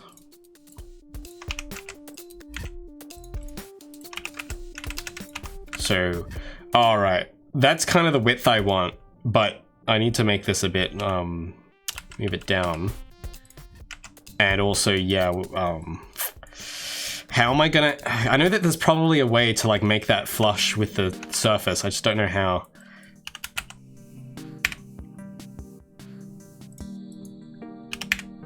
I'll try this. It's gonna look very, yeah, see, that's gonna look terrible. Oh, I know there's gotta be a way. Because I want to make it flush with that edge. Like, get it in there, but I don't know how. I know that there definitely has to be some tool that lets me do that. Because I don't want to eyeball this. Eyeballing bad. We're not gonna eyeball it. But let's see if I can try. I'm gonna approximately get it into position. And then there's gonna be some refined method of going about this.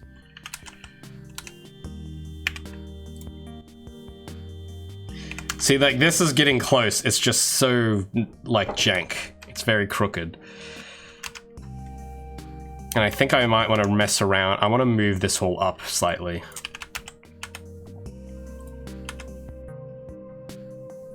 And I want to move that in. And I want to move that up.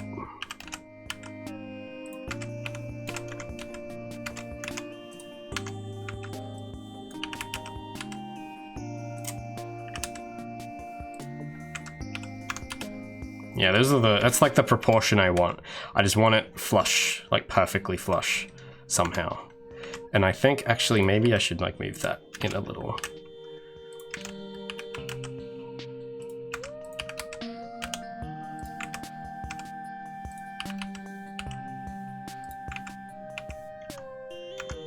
Well, actually, wait a sec.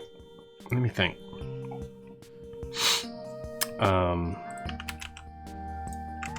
Yeah, I'll move that there.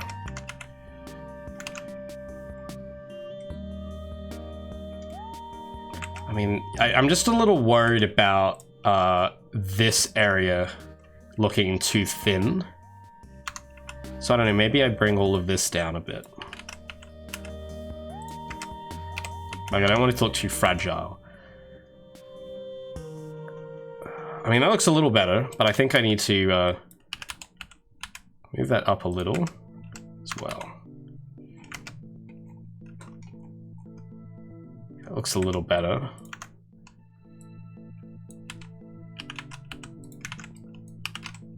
Maybe I'll move all of this a little more up. Okay, that looks a bit more reinforced, because before it looked like it had a bit of a weak chin, you know? Now it has a strong chin. It has a Chad chin now. How am I gonna sort that out though? Having it not, because you can see it kind of warping, and if it looks bad here, it's gonna look even worse with the shader. So it's very important that it's smooth. But no, we can't, see, that's the thing. We can't eyeball it, and I'm going to open Unreal for a minute. Actually, no, I think I might even just be able to open Gabby, and I'll show you why eyeballing it is not gonna work with the shader. So open up Gabby again.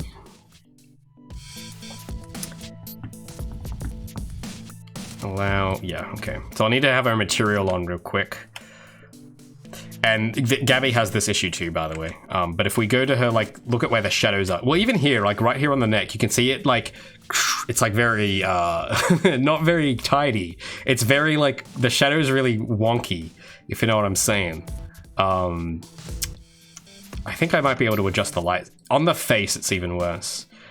Let me like lower the strength a bit and rotate. Well, yeah, I guess the neck really does it just like, that's kind of what I'm talking about. So imagine like that kind of weird warping happening on the enemy's face. It's not going to look good. It's going to, people are going to notice that and they're going to be like, why is the shadows glitched out? Because it relies on surface normals. And yes, you could probably edit the normals to mitigate this problem, but I think it's just easier to start with if the actual model itself has a smooth surface, rather than relying purely on custom normals. So I know with Gabby, it's a harder problem to solve, because again, like, look at the topology here. It's like very crooked. So it's more of an issue with like humanoids, but with robots, you can more easily have a smooth surface. So I'm gonna have to figure out a way to do that. somehow. And you can actually see here, because I didn't do that UV technique on Gabby, and you can see like her clavicles are very aliasy, they're very jaggy. So if I was like Arc System Works, I would have like UV'd this with the weird way and it would have looked much sharper. But you notice how the turret enemy does not have this problem, where it has all these jaggy lines. And you can kind of see it on the hair too. So anyway, no one else has noticed that though, so I'm gonna ignore that. No one's complained, so I'm just gonna take, you know, I'm just gonna be thankful that no one's like noticed that in game yet. But yeah, if you have smoother models, it's like easier to avoid this kind of problem. So I'm just trying to take like experience from this and work forward.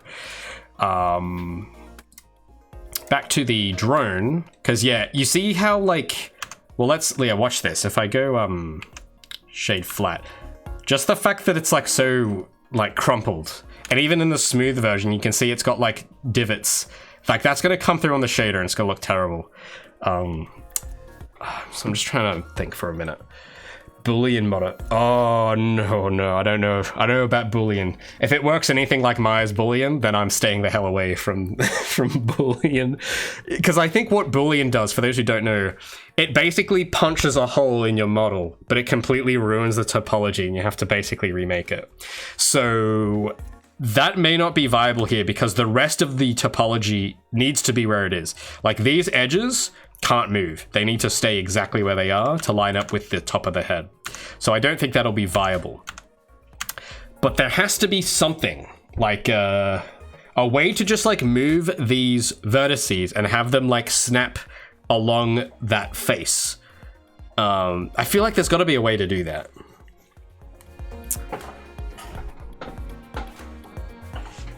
So let me just think. I know that because I've done something before, but it was years ago and it was in not Blender. But I have to feel like there's a certain set of settings I should be able to use. Yeah, like edge center. I don't know what this is. We'll see what this does. So if I take this... okay, maybe this doesn't do what I think. Oh, I mean... oh yeah, see, it kind of almost gets it, but not quite. But it'll do it to the very center of the edge, and I want it to be a little bit further up the edge. So that's close, but there's gotta be... there's gotta be another way to do that. Because you could, I mean, vertex snap was something I was also thinking of, like if I change the X, but then it only snaps to either that vertex or that vertex. It doesn't snap to the middle in between. So I need like edge snapping, but not the center of the edge. I just need to snap along the edge. That's what I need. Let's, I don't know, there's gotta be some, yeah, maybe it's Google time. The edge splits. I'm not sure if that's quite what I'm after. That's like where it like splits the edge up into different things, right? I don't, no. You mean like, hold on. Wait. Like this. I mean, I guess maybe, but I feel like this seems like a bit too many steps. Like there's gotta be some other, like surely someone has had to do this in Blender before, right? So it's hero time. Let's get old Google. Blender, oh, why do I have caps lock on? Blender, align, vert, along, edge. It's gotta be something. I don't want to align vertices. I just want to align them relative to an edge or a normal. Maybe that's what I need.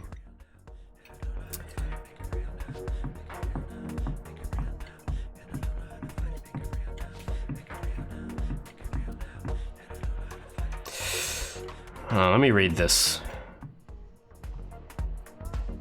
I don't want to extrude. No, I don't want to do that. Oh, no, I think I see what he's... Hold on, I need to, like, absorb this. So he extrudes vertices along a direction, which I may not need to do. And he sets the 3D cursor there. Then he makes a transform. He scales along, like, the 3D... I mean, that's not... No, this isn't what I want.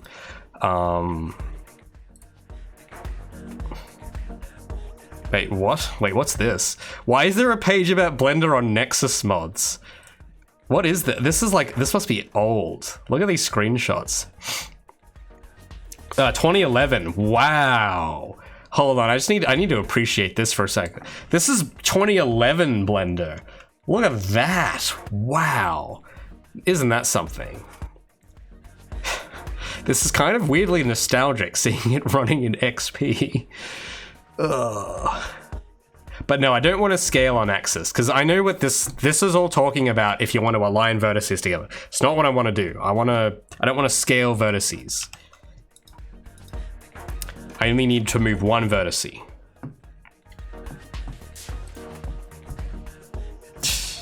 Yeah, man, that's a time machine back a while, isn't it?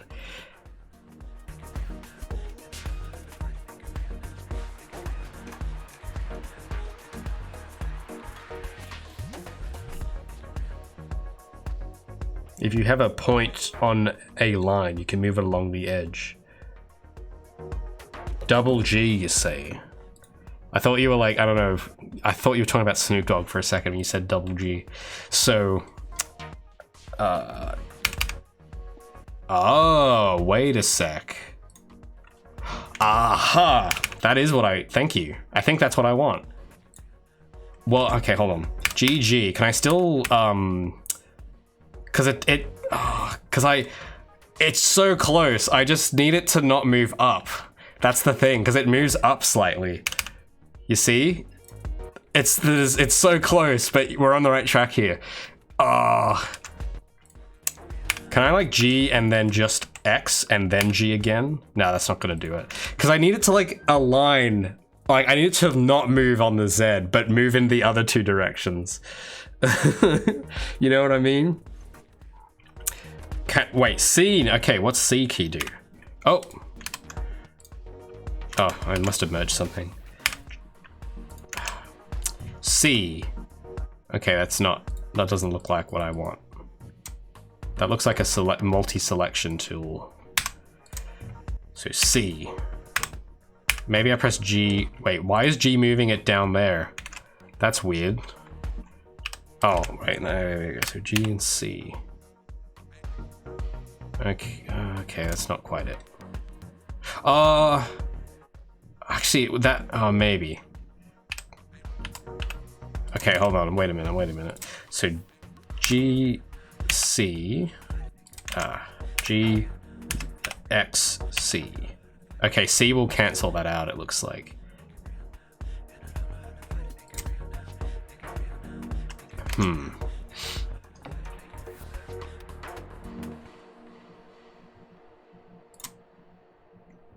That is a tough one, though.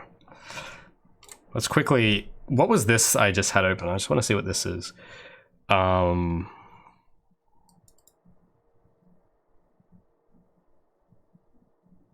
Maybe this is not what I want. Let me just read this carefully. Oh, no, wait, that's the answer. Here's the question. Okay, now some context. I want to be able to align a set of vertices along a straight edge, as in the image, so the vert circled will precisely align with the line drawn. Okay, maybe this, we might be getting somewhere with this. Alright,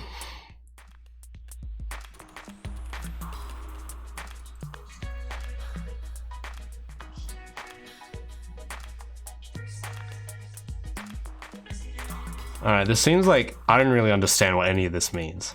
So I feel like even if this doesn't, I don't know, I feel like there's gotta be an easier, none of that made sense to me. Let me try, there's gotta be a more eloquent, easy to follow way of doing that, right?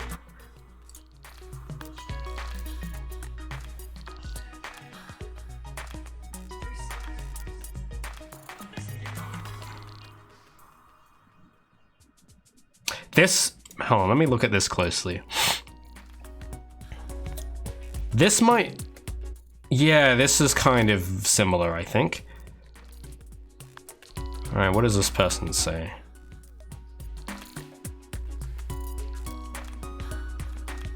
No, see, yeah, because it's all like, they like vert snap it and then they eyeball it, which isn't, it's not really what I want.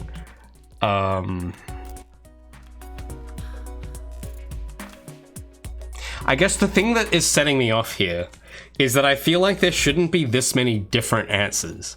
I feel like there should just be one way that is like a solid, reliable way. But it seems that the energy I'm getting from just a few of these forum posts I've looked at so far is that it seems like there is no easy way to do what I'm trying to do, and everyone has these very weird workabout ways. And it's like, surely there is just a way that is like not a workaround that does that thing, you know? That thing with the G key was really close, but it just would move it along the Z, and I just don't want it to do that. Let me try something. So the double G, that's like very close to what I want, but it just moves it up, which I don't want it. Oh, actually, you know what? That actually does not matter, because what I can do... Oh... Wait a sec. Does this actually do what I want? How does it know what vertice I'm trying to align it to anyway? Yeah, actually, that's not really aligning, as it turns out. I don't think.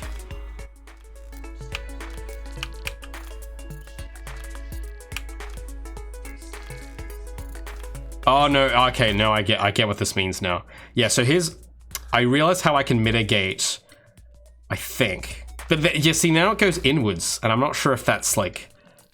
Oh, this actually might be really complicated. Let's try this vert now. Yeah, I don't... Oh, this is like... Yeah, because now it goes in, and that's gonna also cause problems. Unless... Yeah, okay, that doesn't work. Because I need it to be flush, like perfectly flush. I can't have it going inside, like further in.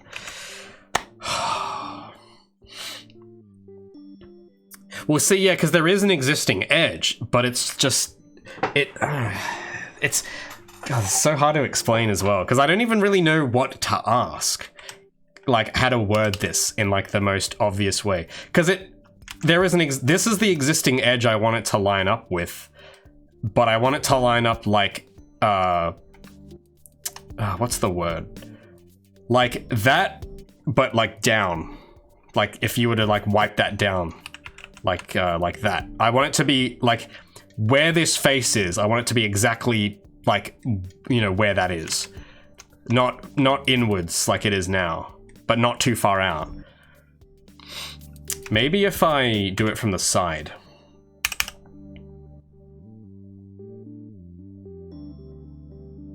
What's that? Yeah, see, it keeps moving it like slightly in. So it's like diagonal. It's like taking too many edges into consideration almost. I think.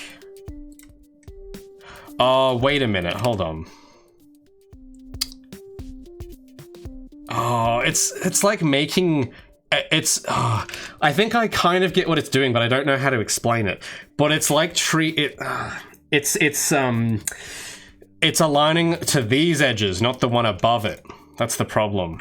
It's staying aligned to that edge, but that edge is facing the wrong way. So, I need to like get that to do it, but for the edge above it, not the edge it's on. You know what I mean? God. Maybe if I try, yeah, no, it's... Okay, what if I did this? Yeah, see, it does it, not quite relative, if you know what I'm saying. The only way I think that would work is if I snapped every other vert back to where it was. Maybe, but that wouldn't work. That would cause more problems. Why do I make these designs? Why do I design it this way?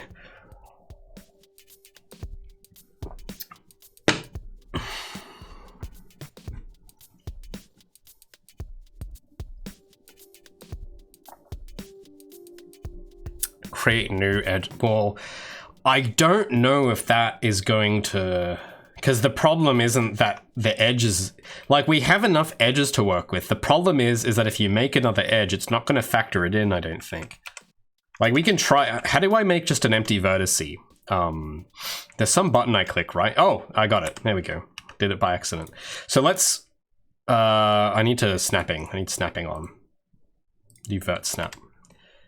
So let's say, hypothetically, we... why is that not vert snapping? Yeah, that is... why is that not snapping? Well, I guess we'll extrude the... Okay, now it'll snap. So let's say we did this. But then we took... and let's, like, move it down. Like there.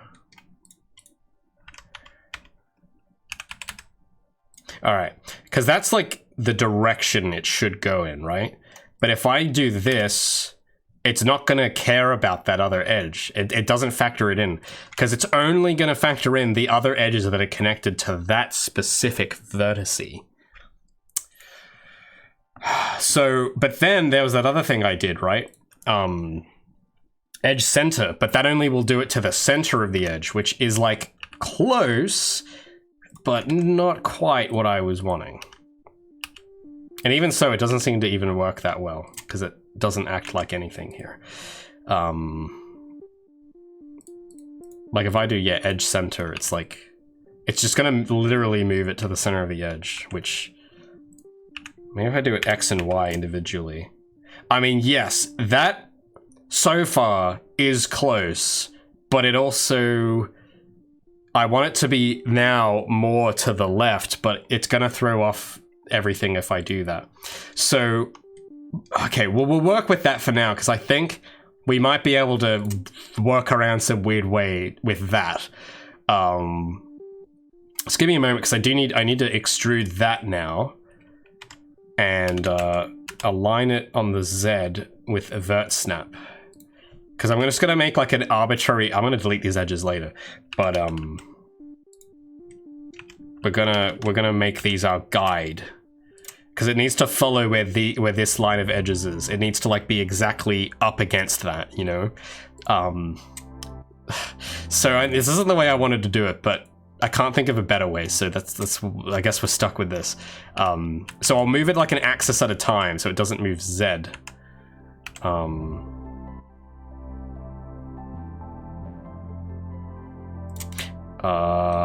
Okay, no, that won't work. Maybe this one needs vert snap.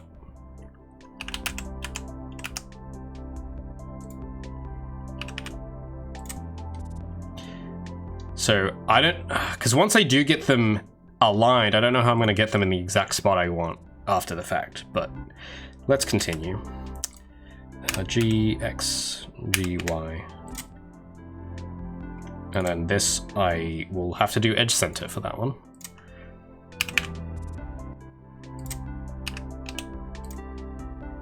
All right, so now, actually, that kind of looks like, I wanted it to be slightly different with the angle. That's like mostly pretty good, actually. It's just I want to move this in slightly, like that. But if I do that, it's going to throw this off again, you know? So... so yeah, this is what I was afraid of happening. But now that we've got them kind of flush... but what is this? Actually, I missed this option altogether. What is this about? Ah, yes, here we go. Wait, well, how is this gonna... that's... okay, hold on. Yeah, that's basically edge centers, more or less.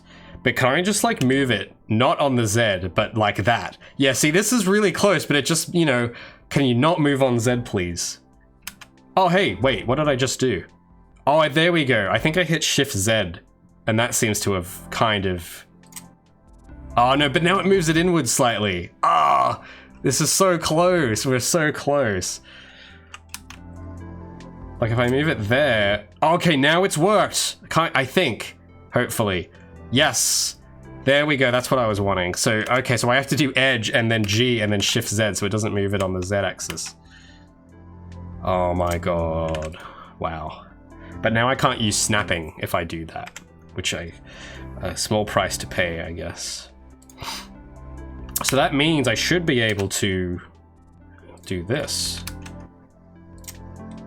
And yeah, it stays like flush with it, which is fantastic.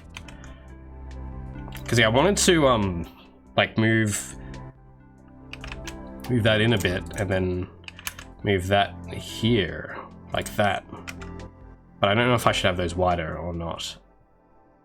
But wait. This might create problems with the way I position that. I might move that back. Okay, I think we'll leave it there, I think. But that little trick actually might help me with the wheel. So that's handy. I'm learning as I go, I guess. So I can delete, I think I can delete, or maybe I should leave those for the moment, because I just realized I need to fill this with something as well. Let me just look at my concept. No, I don't need to extrude that.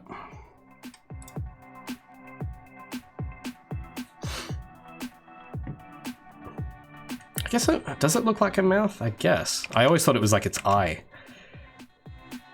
I guess, yeah, it kind of does look like a smile in a weird cryptic way. But how am I going to fill this actually? Because the topology here really doesn't make sense.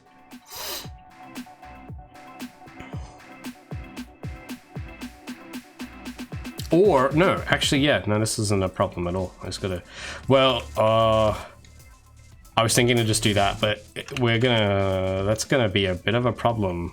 Yeah, I see it like folds. Ah, all right.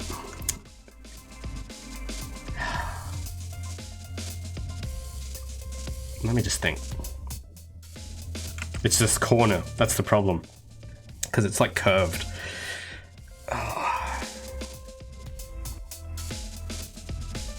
But if you add another vertex, it's gonna not really work. I don't think.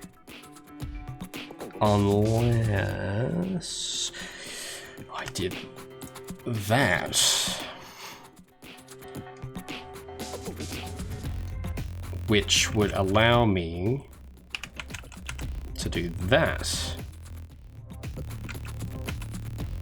Which will allow me to do that. But then it gives me all these other edges that I don't really need. Wait. Let me just think about that for a second, if that's a smart idea to have edge flow like that. Is that a smart idea?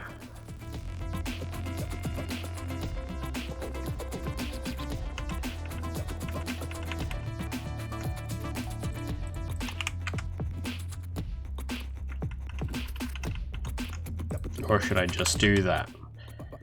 Oh, but I can't do that because then this vertex is just hanging loose. So I would need to like delete that and weld this together, which gives me a triangle that I don't want. 1, 2, 3. Okay, well that's still 4 sides. But yeah, it's not pretty, you know. It's like, ew, this edge flow is not good. Because yeah, I don't want that happening.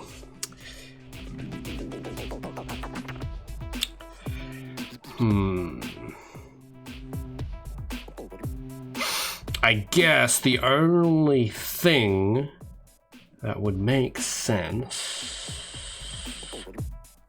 is to like let me undo that.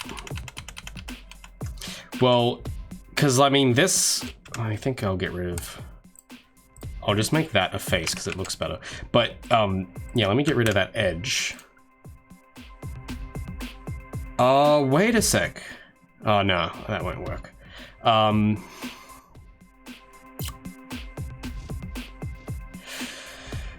Oh, what was I gonna do? What if I did this? Oh, not like that.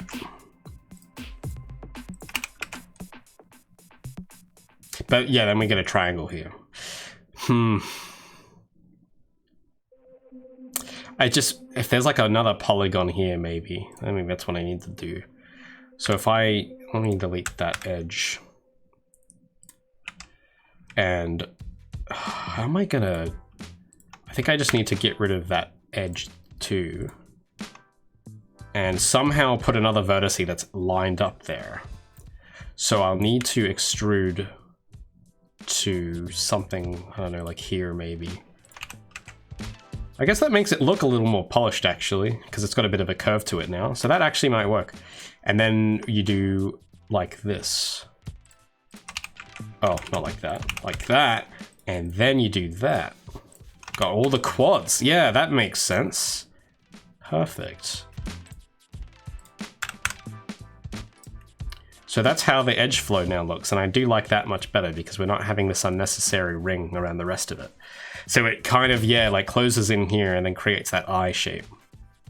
That seems to be the most sensible thing I think I've done tonight. And then I just fill it, and it's still all made of quads, which is much easier to unwrap, so there we go. It's just I'm a little worried that that vert is like not quite lined up properly. So let me just make sure it's like actually lined up. Because it looks slightly not right, but I can't put my finger on. Yeah, you can see in the lighting, it's like a little divot. It's like slightly sticking out. And oh, this is gonna bother me now. Why is it doing that?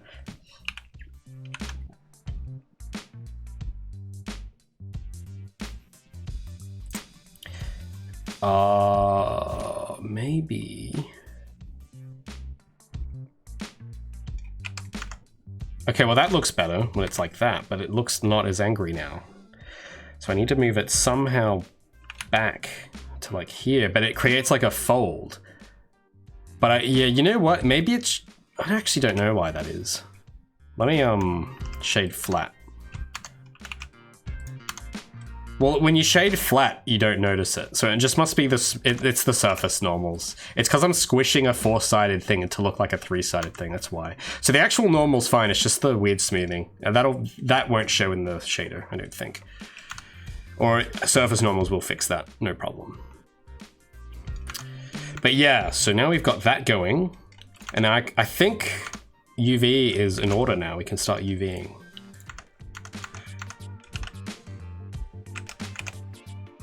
For the head. I still need to do this part, but I think I'll just do that tomorrow because it's getting a bit late now.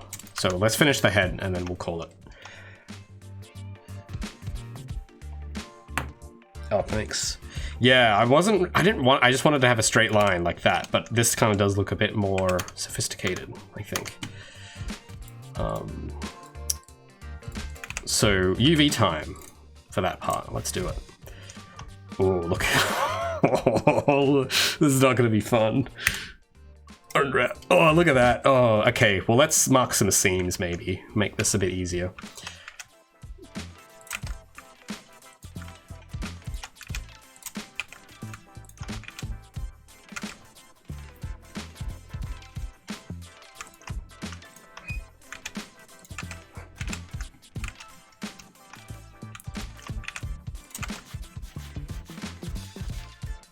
I think this needs to be a seam, because we're going to have a line there.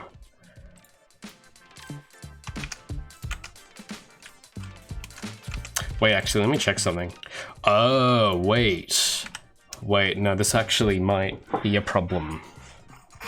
Because there's, close this now. Because there's like that line that goes there. And, oh, no, that's gonna look terrible if I do that. Or, yeah, no, that will look absolutely not good. Oh.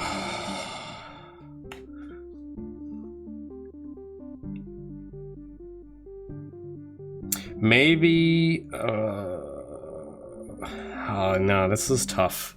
Because it basically, I can't have it curve up that much. It needs to kind of like come like that. So that, oh no, but that's not gonna work. It's like this needs to come over like this more, but that's gonna throw off the, yeah, that's like, well maybe, let me use that align thing again and see what I can get.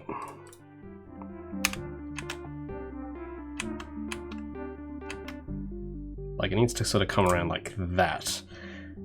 But this looks absolutely atrocious. Look at that face. Look at the way that face sits. It's just so bad. Like, you know, like it looks like, oh yeah, no, that doesn't look very good. It's gonna look like a pain to texture that. But, well, let me just look at it for a moment. Because it doesn't look bad like when you don't see the... Oh no, it does have a divot actually. No, that's not gonna work. Yeah, I thought so. You see how it like divots inwards? Yeah, so we can't move that. We can't move that vertice, guys. We can't move it. What am I gonna do? Because it needs to have like that part where it goes in, like goes down, and we can't get that angle with how this has been modeled. Why do I do this? Why do I make these designs? I could have just not added that in, but I decided to, and now I'm facing the consequences of my own actions now. Oh, because this looks so neat. It's just like the actual part where I want the line to come is not going to look the same. And that's a bit of a shame.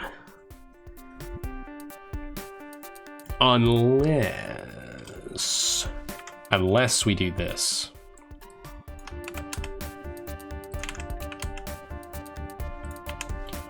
That will look...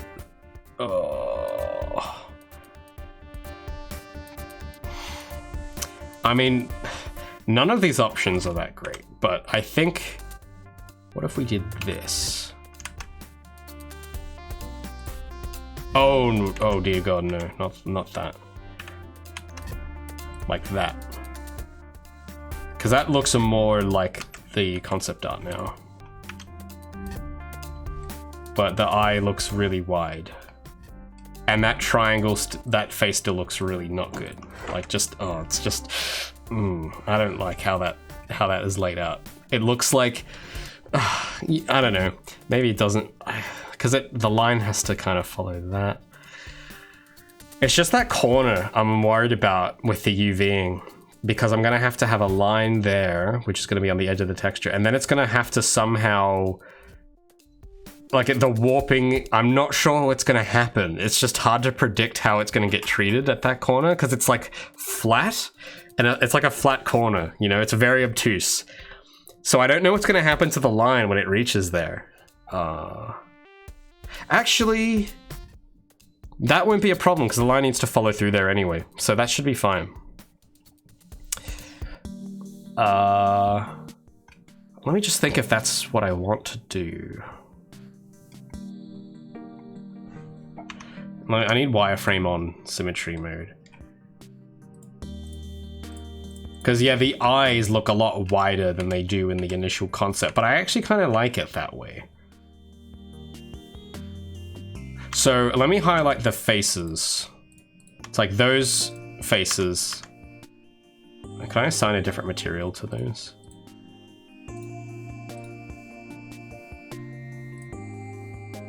Well, yeah, I'll make a new material and make it like, I don't know, red or something. Like, it'll look like that, but with like a line. I guess that kind of does look cool. So yeah, I think that's how we'll have it. All right, so seams, I'm gonna more seams. Mark seam.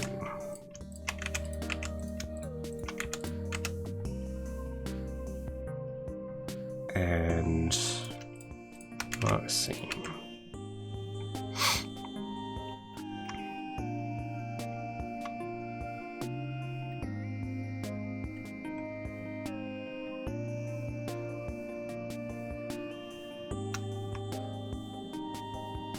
I'm just thinking about the rest of this, the rest of the head for a moment, with how that's going to get done.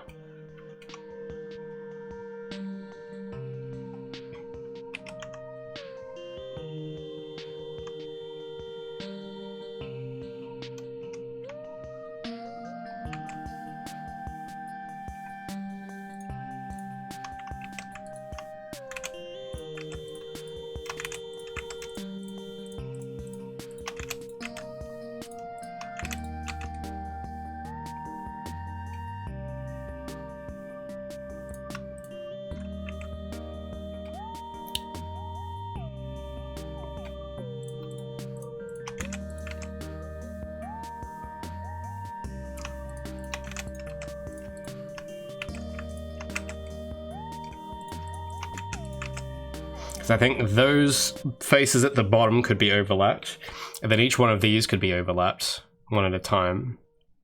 And you could do that for most of the rest of the head except for the front. So, if I press UV on that, oh, okay, we got some interesting shapes to work with now. All right, well, I think that's the best I can do on the seams, and then there's this part, which is basically UV'd exactly how I want it, almost, so we'll leave that alone. So let me save, and yeah, let's see if what we can do here now. Because I know what all this, I think I know what all this is from just looking at it. I just gotta, because I'm thinking like doing what I was doing for the arm on the side where it's like each face is overlapped on the same thing but mirrored, so it like mirrors across. Because I don't think we're gonna need that much unique detail, except just at the front.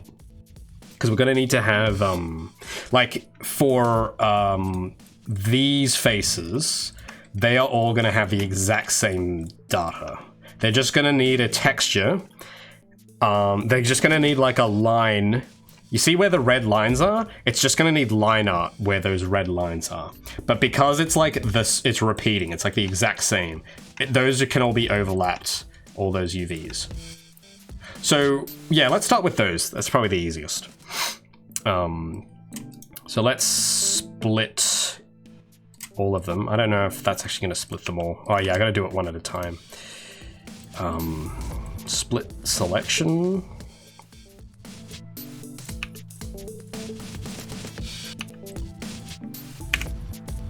Oh yeah, I can just press Y. Oh, I don't want to delete it. That's not good.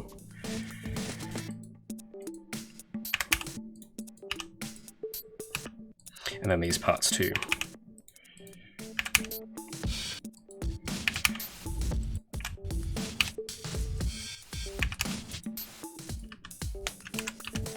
I should probably put a material on this as well so I can actually... There we go, there's the UV data.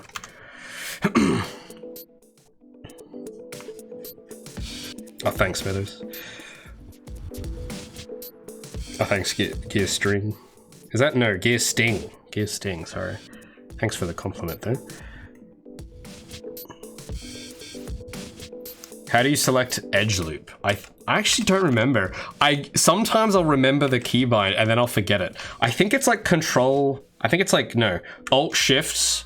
No, okay, it's not that. I don't know.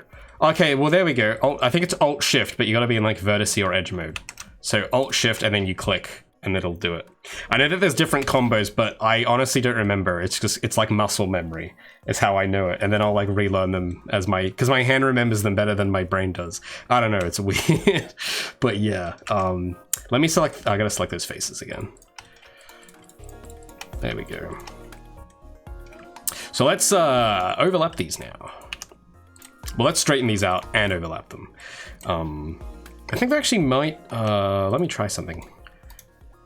Straighten X, straighten Y. Okay, no, that doesn't do anything.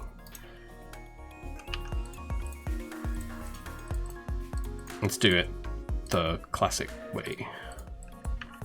So I'm just gonna like put them all in this one corner for the moment, and then just overlap all the verts one at a time. Let me just actually, oh, where did it go? There we go. Let me just check if that's actually on the grid and aligned snap to pixels. Actually, there should be a thing in here that just automatically snaps them to pixels, right? Oh. I remember there was some setting where it's like it auto keeps them aligned to pixels, and I don't remember where it is.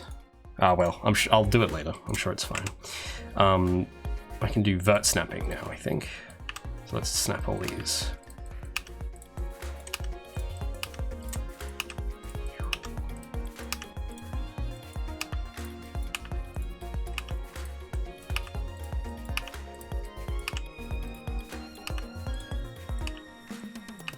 I'm gonna say though, out of the UV editors I've used, I think Blender is my favorite one. It's just so easy. 3ds Max is one. I don't know if it's still as it was, but I just remember it not being fun at all. Okay, so now that I've got that, let's snap these to the other corner.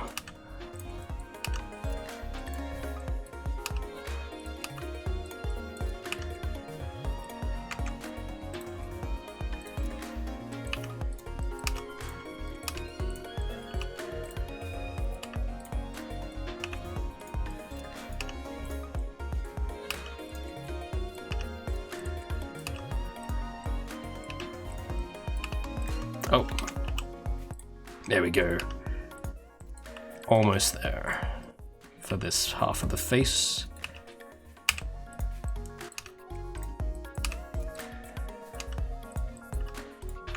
All right. So you can kind of see the pattern just repeats itself, which is exactly what I want. Would overlapping UVs have lighting problems? No, actually, because, well, first of all, this character is not going to get light mapped. Secondly, light map UVs are on a different channel. So it actually, what Unreal will do by itself normally is that it'll generate a second UV channel, which has completely different UVs than the texture UVs, and it uses those for light mapping. So yeah, I used to have that concern when I started learning modeling, and then I learned that and I was like, oh yeah. Because I think if I was more confident in knowing that when I did Gabby, I could have saved myself a lot of time. And the reason I say that is because, well, I'll show you. I'll show you what I did. This is so dumb. But I, for Gabby's like suit, I think this is like kind of where it matters. Because Gabby's like actual base mesh, it doesn't matter as much really. But the suit is perfectly symmetrical. Gabby herself isn't, but the suit she wears is perfectly symmetrical. But I actually UV'd each half separately. And that was the stupidest decision I made with this character. So if I go to like the UV for a moment, I just need to be able, I need to unlock the mesh layer. One moment. Why isn't it not? Oh, there we go. Oh wait, I thought it was unlocked. Oh, here we go, I think. Feline suit, there we go. So yeah, watch this. Can I get rid of the rig? But yeah, see, look at all this. This is disgusting. Look at that. So these two parts, I don't know if I can show you that. Those are the legs, right? Actually, can I hide that? Can I like hide it so that it's just the undersuit? I think I can actually. Hold on. Yeah. So there's the undersuit, and hold on. Yeah, so each leg, that's where it is on the UV map. Those are two of the legs. They are perfectly symmetrical, but I could have just overlapped them, and I didn't. And I had, not only did I have to make separate UV islands, but I also had to like texture each of these individually. So the textures are slightly misaligned on each leg. Like you can see that, yeah, like the texture on this side comes up slightly higher than it does on the other. So you now know about that now, and if you're like me, that's going to bother you. So you're welcome.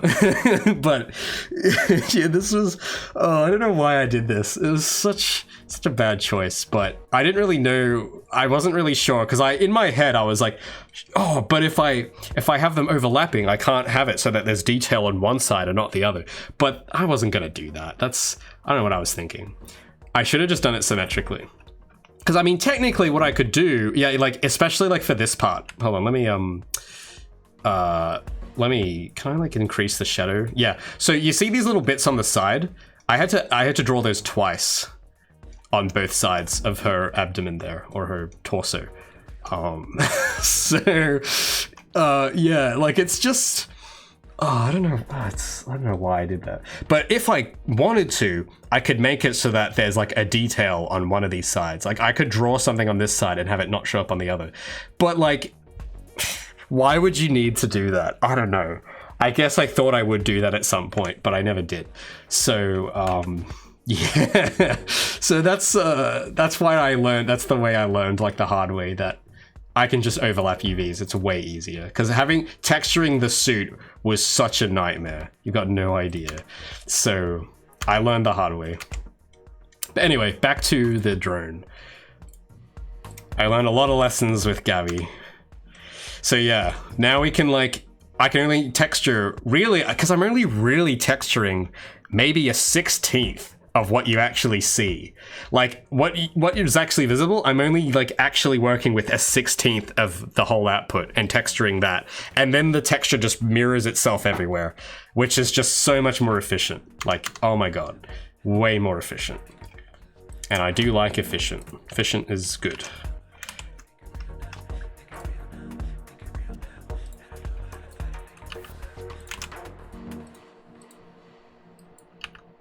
So now the question, well, now let's get these mirroring in a good way. So I'll need to take every one of these and flip it on some direction. Okay, now that grid mirrors pretty well.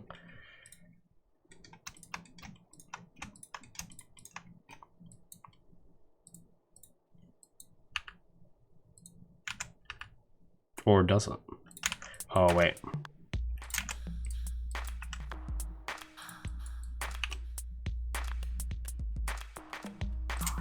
It does not. I thought that. Wait a minute.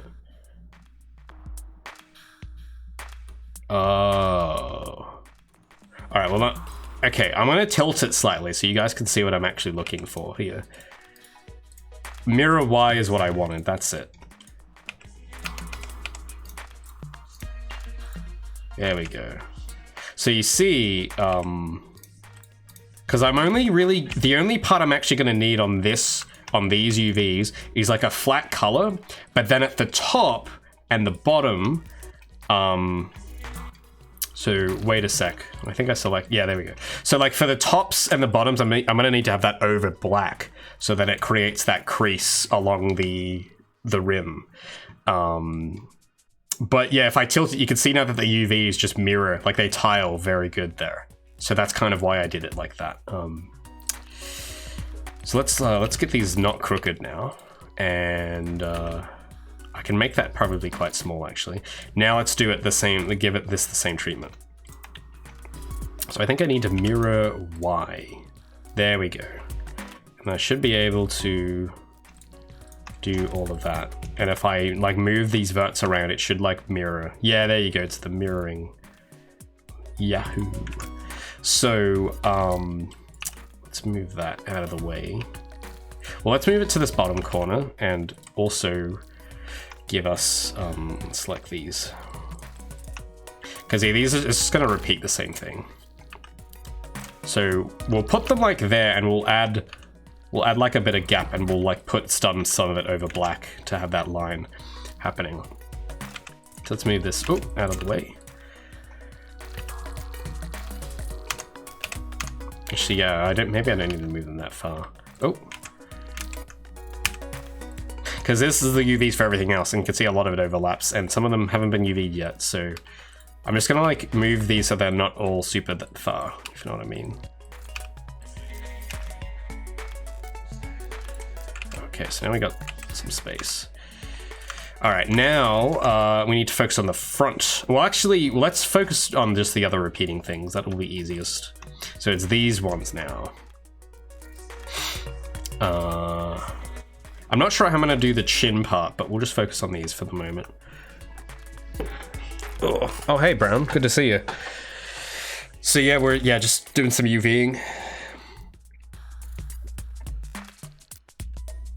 The time zone. Yeah, look, I'm sorry guys, but I don't live in the northern hemisphere, so I have to just like it's like 1:30 a.m. for me, so you know, I do this for you.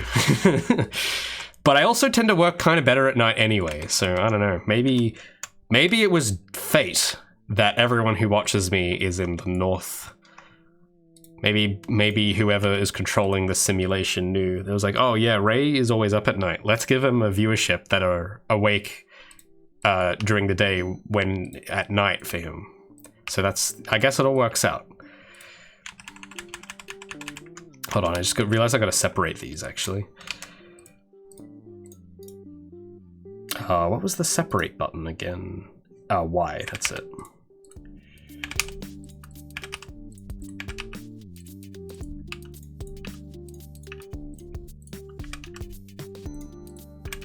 So yeah, these are all, again, same routine, it's just gonna be like mirroring itself more or less.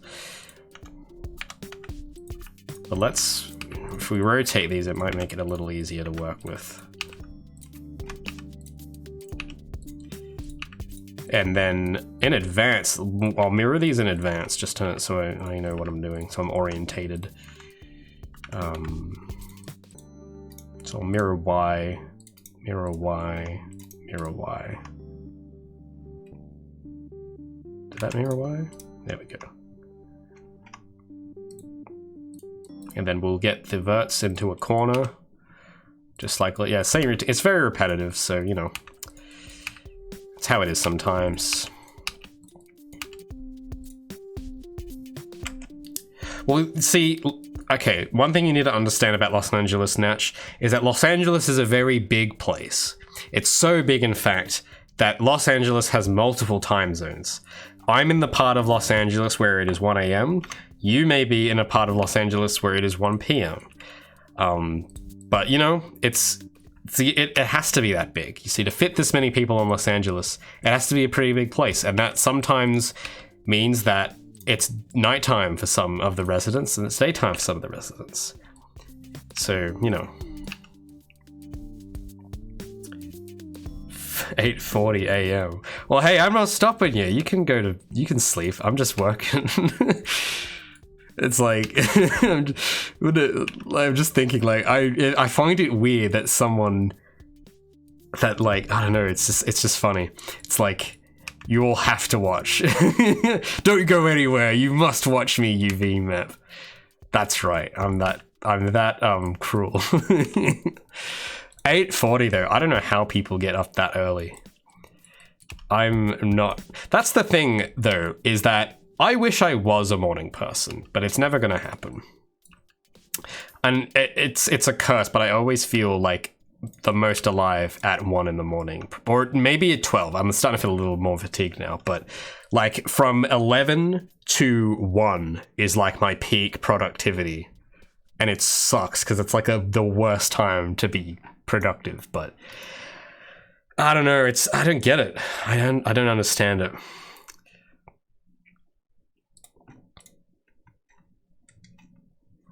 Because then the thing is, because then you feel like, oh, well, I should probably go to sleep next. And once you've worked, you're still in that buzz. It's hard to because the minute I get to bed, my brain is just thinking, all right, tomorrow, what am I doing tomorrow? And then I think about how I'm going to do tomorrow, and I'll play out in my head how I think it's going to go. And it's like, at this time, I'm going to be doing this thing probably, and then I'm going to like get coffee, and then I'm like playing out in my head what tomorrow's going to be like.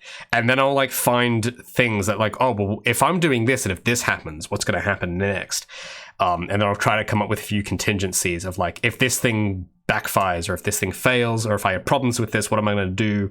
What kind of problems would I even run into? Like when I was trying to sleep last night, I was thinking, you know, how am I going to tackle the visor, which I ended up doing now, thankfully, or how am I going to tackle that curve, or how am I going to tackle this wheel thing, which I still haven't figured out yet.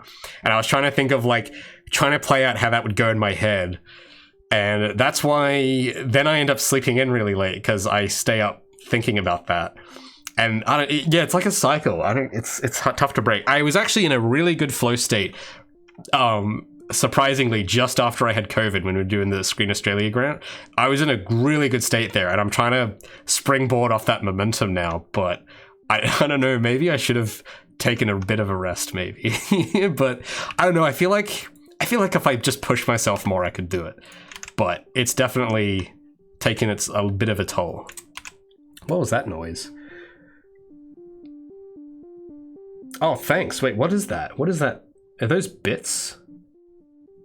Oh, you cheered bits. Sorry, it's just no one's done that in so long. I forgot what bits sounded like, but thanks so much, dude. 100 bits, hell yeah. Does help. You know, there's like a type of candy that I always imagined that bits taste like. I don't know what they're called. That's the thing. But they're like these little squares. And they're, I don't know. I feel like Bullfrog would probably know them, but I don't remember what they're called now. But I used to get them. They come in these little packets, and they're all like tiny little squares, and they taste like red lollies, kind of. You know, like the dinosaur lollies you get, and because they all taste like that red flavor, but they're these tiny little bits, and that's what I think bits taste like. Not that anyone asked, but that's what I think bits taste like. I don't know what the candy's called though. Ah, it's gonna eat at me now. I'm gonna have to. The thing is, I knew Brown would know, but he's gone to sleep, so I can't ask him. I don't know if it's even like a thing in other countries. Honestly, don't know. Okay, I gotta look this up now. Square, candy. But it's like these small little bits.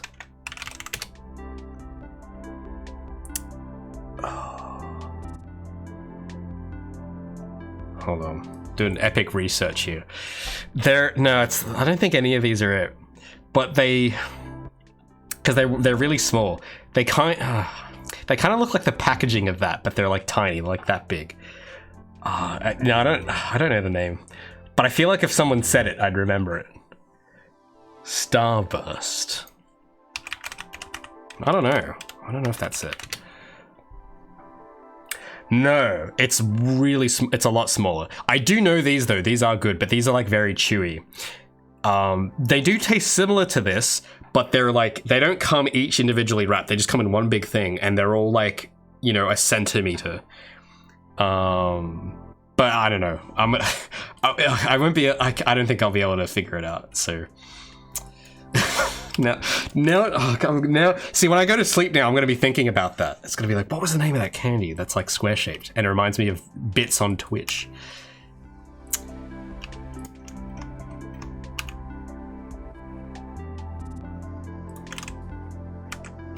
Let's check the mirroring. Okay, the mirroring there looks good. That all looks fine. Just don't know where to move these. Well, yeah, then there's like this. I don't know what to do with this. This is like a tough part to deal with. I feel like this should kind of go overlaid, I feel like. Except that might not work, actually, because I actually might need to have that as a separate thing. But let's like line these, make these not crooked. That'd be a good start.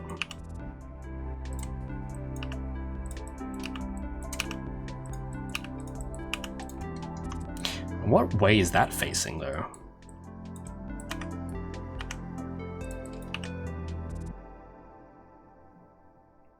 Okay, I think I know which way that's facing. All right, so that's like aligned like there. Then there's this part. Yeah, there we go, all right. Ooh. Okay, so that will then go there. Well, I'll move it away a little bit.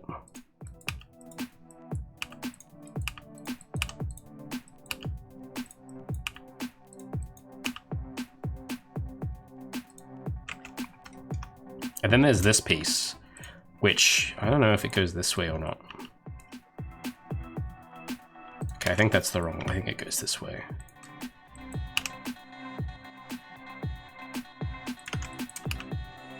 Yep. And then that would go above.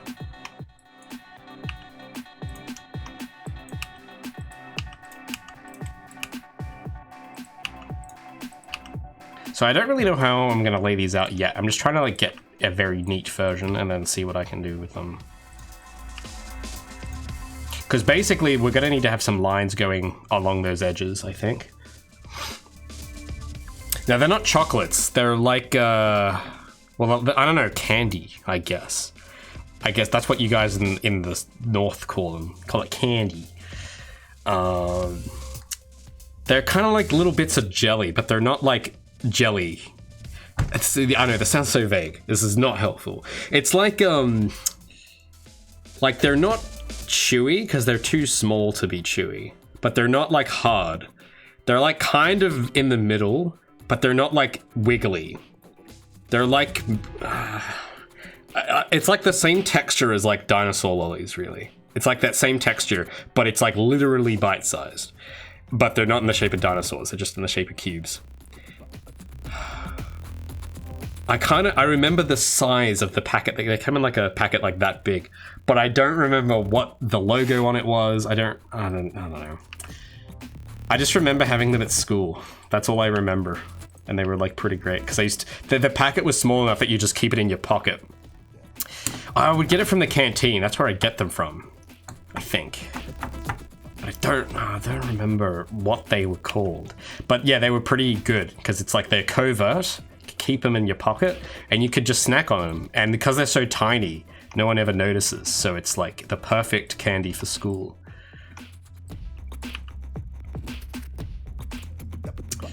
But that, as far as my memory goes, it would seem.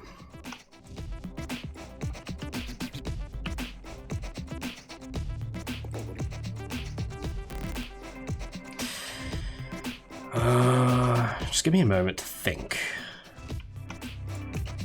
Okay. I think that could be smaller.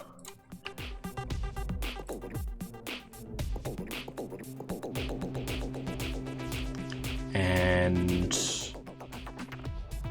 I think... Oh, could I overlay these? I'll try. I guess that would kind of make sense. But it might throw off the line width, so maybe I'll leave that separate. But that's pretty okay, I would say. I'm just gonna move this one further back. Alright, so we'll move this here. And then there's these guys. Look at that. Pizza. No, it doesn't look like... No, they don't look like rabbit teeth. Again, they're literally like tiny little cube. Like they're actually just cubes, but they're like that big. I don't know. I see, because like I tried typing it into Google, but it doesn't get like small square shaped candy, and that doesn't give me a result. But the thing is, if you weren't in class, you could scoop them and just like eat it like a bunch at a time, which was like really cool. But I don't know. Now I need to look at it. Chuckles. I don't know what that. Let me look at that. No, they weren't. No. Again, they were actually like literally. I'm not saying they were like squares. They were literally squares. They didn't have any texture to them. They didn't have bumps on them. They didn't have any of this fancy powder. They had none of that, and they were way smaller. Like this is like big. These are massive. My goodness, you Canadians have some good candy. But no, they were literally like a centimeter or less, maybe a millimeter, I don't know. And they were like just literally squares. Like nothing fancy. Like it was like square small can. I don't know. It's gonna bother me now. I need to figure out what these were. They weren't berries. They weren't those. Oh, see, yeah, like all of these are too large. Maybe I'm going crazy. Maybe these never existed and I'm just remembering something wrong. But they were smaller than Tic Tacs. Just for a rep, they were smaller. They're like half the size of a Tic Tac. Like they were really tiny, but they didn't come in a box like this. God, no, it's gonna eat at me now. I'm still... Why can I not remember it? I don't know. I need Bullfrog. Bullfrog would know it. He'd probably have the same one, because I swear he's like an exact copy of me. He probably had the same thing. Australia. Maybe New Zealand had them too. I'm not sure, but I know my high school had them.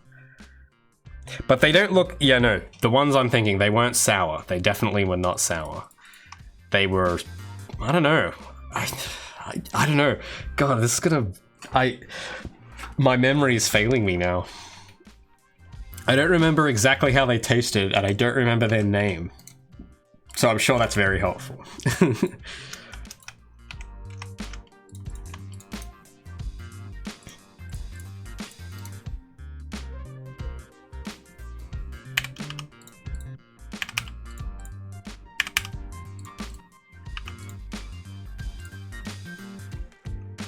Flavor hints. Why did... Okay, the closest thing I remember it tasting like... I'll find you a picture. They tasted... wait, I just want, yeah. So they tasted like... kind of like these. That's what they tasted like. But they were really small, so you didn't really get that much in one. That's why you'd scoop them and have like 4 or 5 or 10 at a time. But they were like this texture. Like imagine this texture and this material, but instead it was in these tiny little square, perfectly square bits.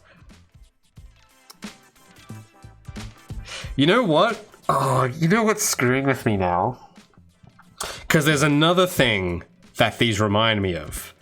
that I may be getting these mixed up with. Has anyone played King of Tokyo? Because there's a item in this game that looks exactly like what I'm picturing, and now I'm not sure if I'm picturing the wrong thing. But they have the energy points in this game. Yeah, hold on. So they basically hold on. They basically look like they've drawn them in. They haven't actually photographed them, but they look like these. But they have. Let me get a photo of what those actually look like, because this is just a drawing. Let me search King of Tokyo energy points. They look like King of Tokyo energy points, but they're like, you can eat them. And I think that's why I started remembering them, is because I remember a friend of mine brought this over. Yeah, hold on. They look like these. Maybe I was eating these, I don't know. But they literally look exactly like these, except they're red and they taste like dinosaur lollies. Does that ring a bell to anyone? Probably not. I don't know, because now it's screwing with me. I'm not sure if I'm just remembering the energy points now from King of Tokyo and I'm getting them confused.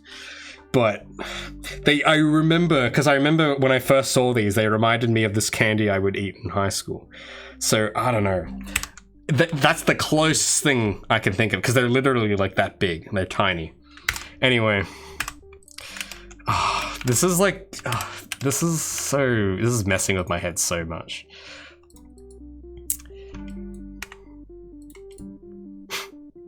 So yeah, I don't even remember what they're called. I could just be remembering this wrong. Maybe I had them in a dream. I don't know anymore. Honestly though, like sometimes, even recently, like in Project Feline, sometimes I'll have dreams that I've done work, and then I wake up and go, wait, did this work get done or did I dream doing that? And it's kind of a problem sometimes. Because I'll be like, wait, I thought I fixed that thing. And it's like, oh no, I didn't. That was all a dream. So I don't know, maybe my memory is not as reliable as... Because, again, this is from like 10 plus years ago, so I don't know. See, now I'm worried. It's like, was I actually just eating, like, was I eating the points from King of Tokyo? I don't know. What was I doing? I don't know.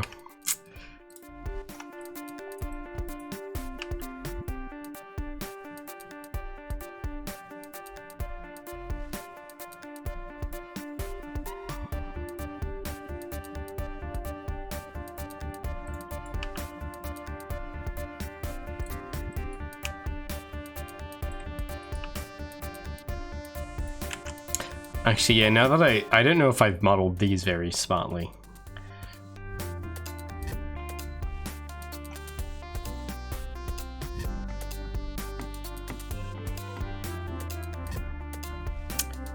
I'm just trying to think of how I would UV that, because I'm trying to think of where the lines would go, but you get this stuff happening, which does not look good.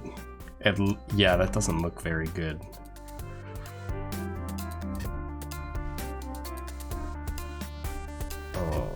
Maybe I will move this up.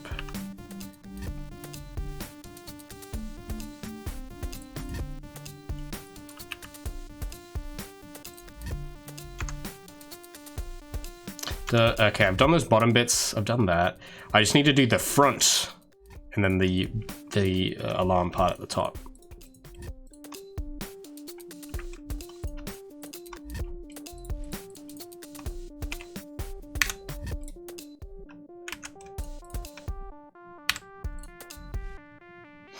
How am I gonna do this?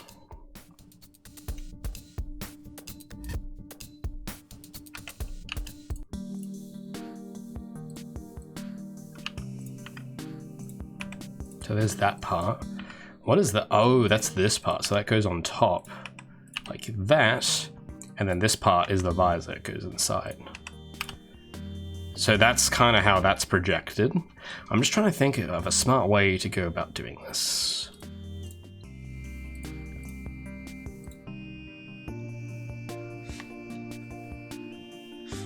Yeah, I think I know what to do about, like, to get to, like, not well, what am I trying to say?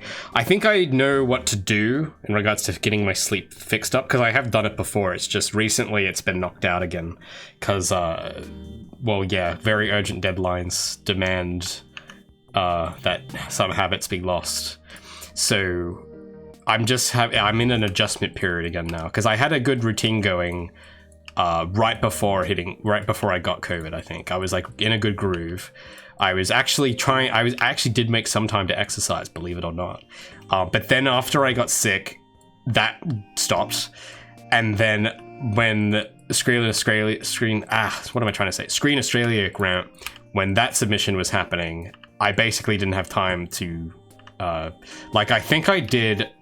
think it was either 2 or 3 all-nighters in 1 week to get that done in time.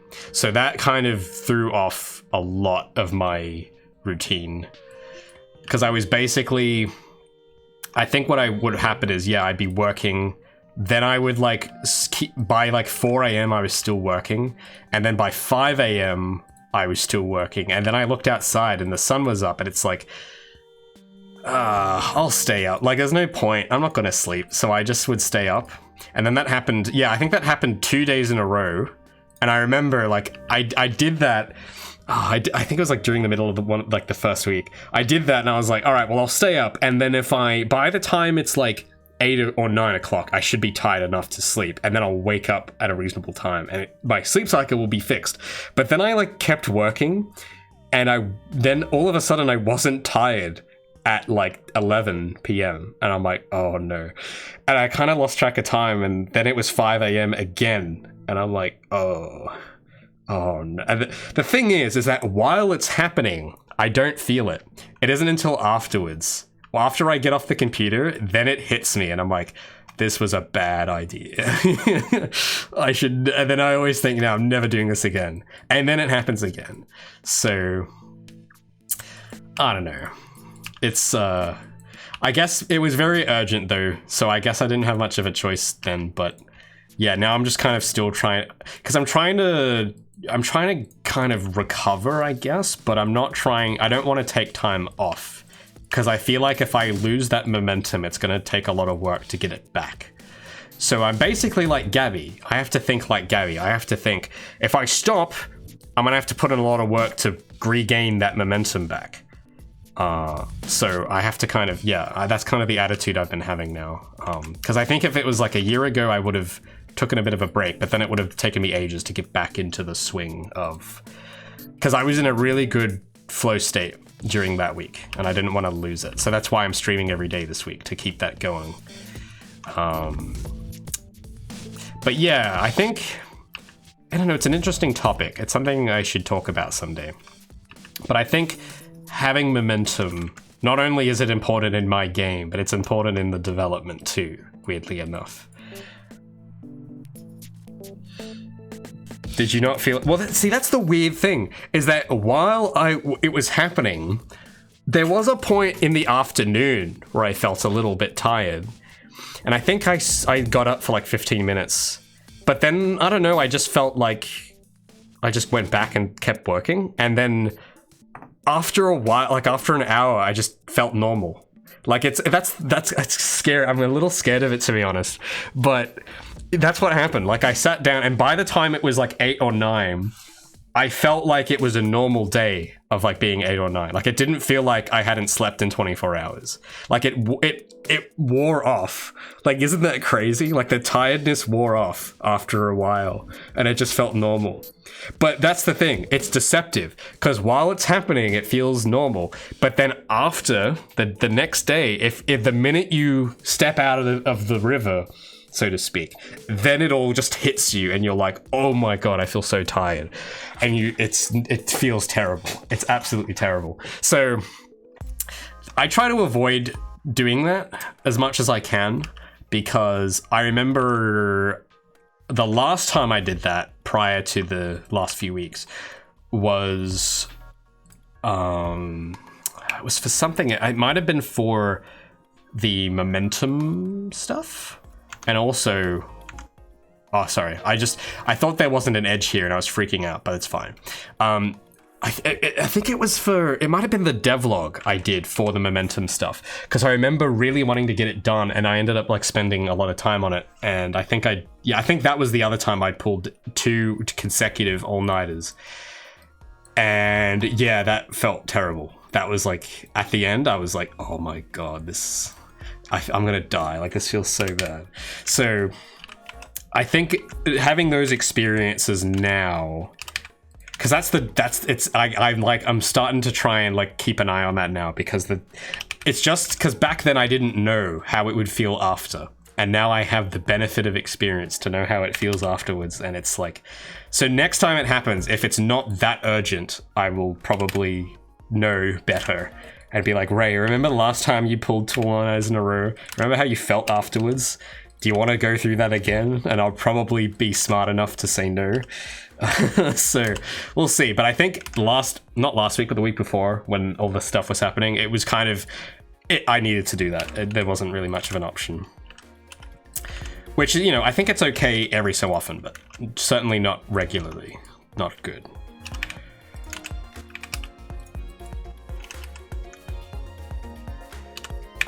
Oh, wait. I'm just trying to think, should I separate? No, I shouldn't separate those, actually. Those need to be put together.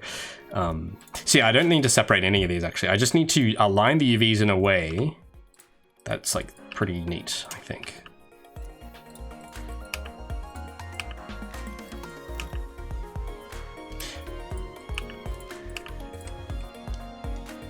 So, I know this is gonna look weird. Just bear with me. I'm just trying to think. How am I gonna do that? Okay, this is how I'm gonna do it. So you see, I want you to pay attention to just the first line of that grid, like just the first squares. You see how they follow the contour of that? They follow that, right? Like they follow the contour of this. I don't know what you call this part, but this is like the same part of the face. That's what I want, like that kind of stuff. Because what I'm going to do is I'm going to add like a very thin amount of black there. Like I'm going to overlay this over a bit of black, and then it's going to create a line there. And because it's perfectly level, it means that even though the actual geometry is at an angle, the line itself is going to be perfectly sharp. And that's the arc system way. So that's kind of how that'll look. I just don't know what to do with this part on the bottom. I might leave that on its own down the bottom here, because that's going to need a bit of outline on the side. And because it's going to have about, basically where the red lines are is where I need line art. Basically. So let's move on to the top now.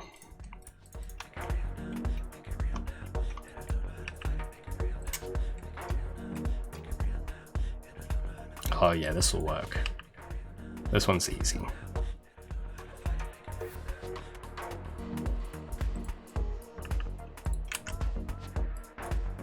Actually, yeah, basically, yeah, that's it. That's the UVs.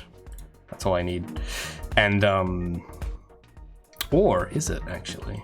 Let me just think.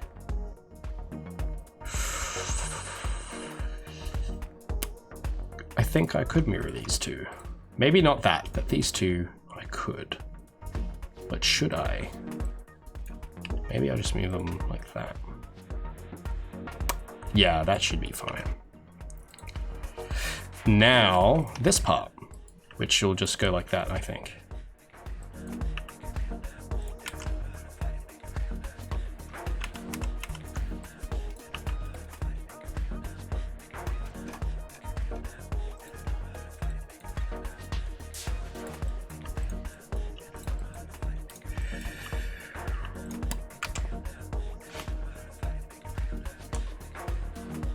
Warm milk has a soothing melatonin-like effect. Actually, what is melatonin? I keep seeing that word chucked around. I have no idea what it is. Melatonin is... okay, it's some hormone thing. I have no idea. I'm just reading like I'm reading like this. I don't know. I actually, yeah, I don't know. Like I've heard a lot of people say that warm milk is like soothing, but I personally, I don't know, because I don't know. The only time I've had warm milk is chocolate milk, like hot chocolate. For some reason, I can't, like, normal milk has to be cold for me. It's like having cold peanut butter. Like, it's like having peanut butter on ice cream. Like, for me, I'm expecting peanut butter to be warm because I have it on toast, and I'm expecting milk to be cold. And if milk is not cold, to me, it's not milk. It's like a completely different thing, and it freaks me out. So, yeah, I don't know. I guess I haven't really tried it recently, but I remember, I think, trying it once, and I was, like, freaked out because, to me, milk cannot, in my universe, milk cannot be warm. It's impossible. So, I don't know. But I've heard a lot of people say it's like helpful, so I don't know.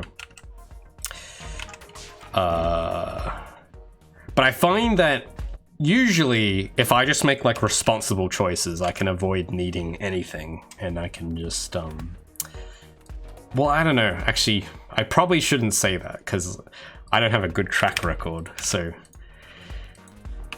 because I mean, I could say, yeah, if I just make good choices, but I mean, yeah, everyone could say that, you know.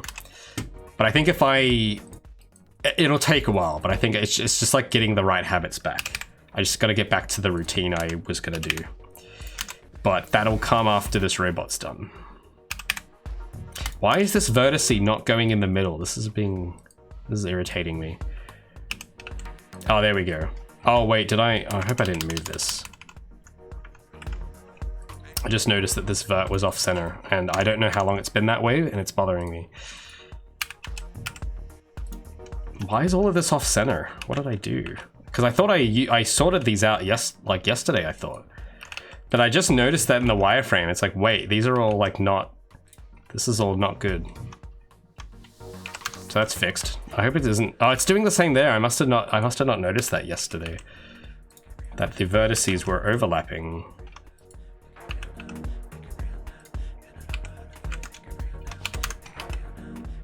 There we go.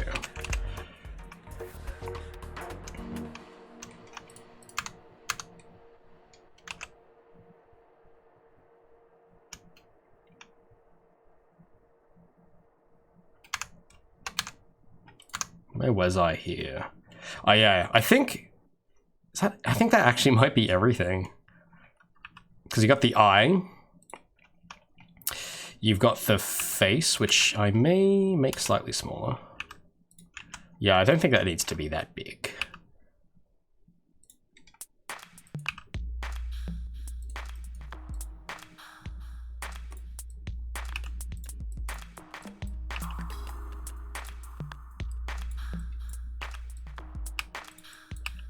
I'll make the islands like bigger because this is the face. It's going to be a very prominent part. And I need to, oh yeah, I need to make sure all of these are snapped to pixels. There we go. Except these are not. Oh. See, we got one of the, it's all crooked. There we go.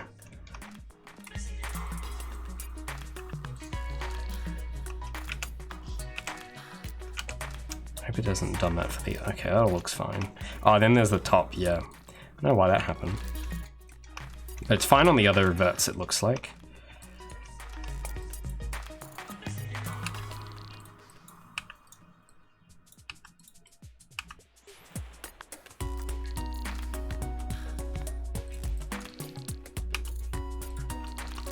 So, I could make that wider, I guess.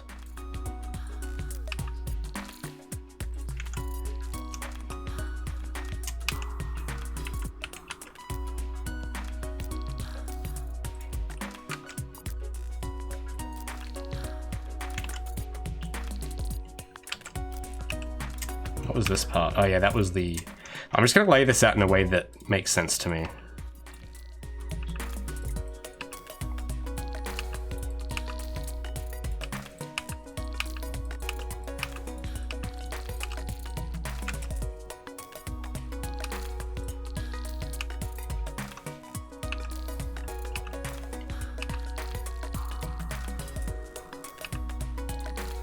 So that's like the face.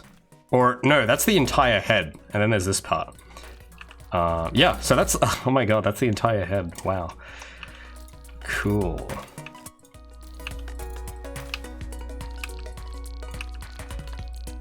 All in these neat little boxes.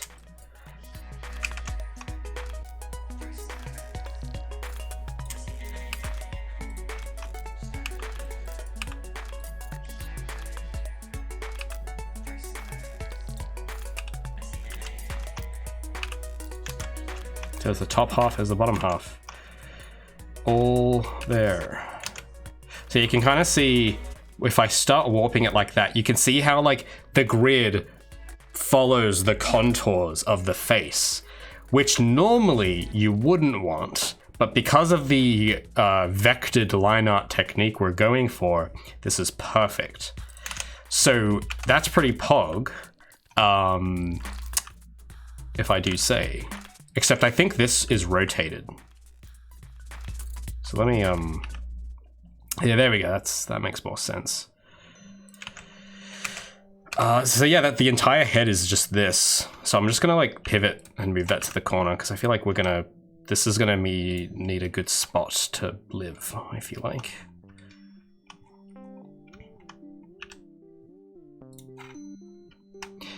And then there's just this part, which I'll move over. And we can be really lazy with this, because basically we only need one of these strips textured. So we can basically take those verts, separate them, take those verts, separate, and take those verts and separate them. And yeah, we can just basically do this, because they're all going to be the exact same. And kablam. Might shrink it a bit.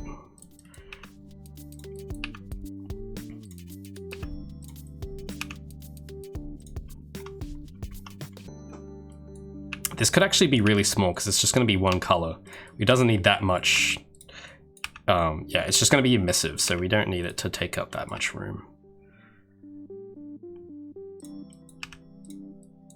There we go. So there's the top of the head, and that's, if I actually put the material on it, it'll look like this. And I just noticed that these parts were not, these are, yeah, those are all flat. I need to fix those.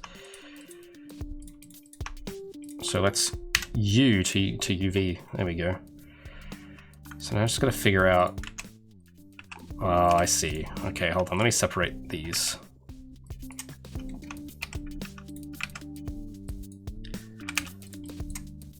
And then once I sort this, I think I'll call it, because that's kind of, we'll leave the wheel bottom part into, well, I'll see if I can work a bit on it tomorrow maybe, because I was hoping by Saturday we'd be up to texturing, and it's Thursday, so I don't know. See how we do, I guess. Kind of does look like a house, yeah. I suppose it does. I just gotta, where's the, these are all upside down. There we go.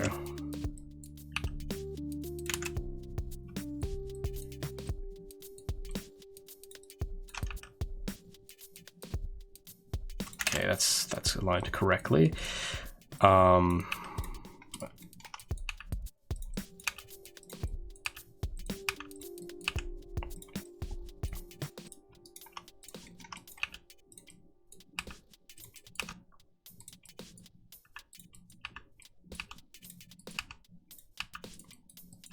So I think one thing though, I need to weld these islands together. So if I move them, they stay together. So real quick, it's gonna look a bit tedious, but I'll need to like take each of these, and I need to make sure that that is merged, I think. Oh no, okay, I need to do it like this. There we go. So now those UV islands, yeah, there we go.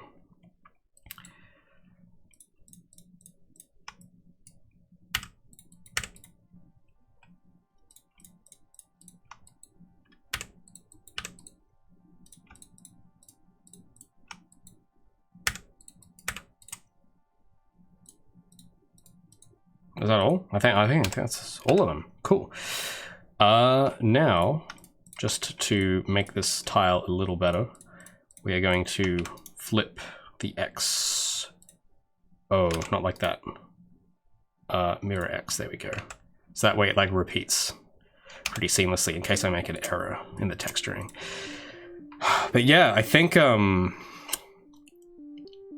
that's the UV for the head done. I just need to like actually combine these, which I don't know if I should do yet. Oh yeah, why not? So let's mirror apply, and then I will apply this, and then join.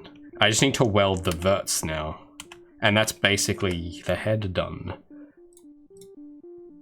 So let me just make sure that the vertices get welded.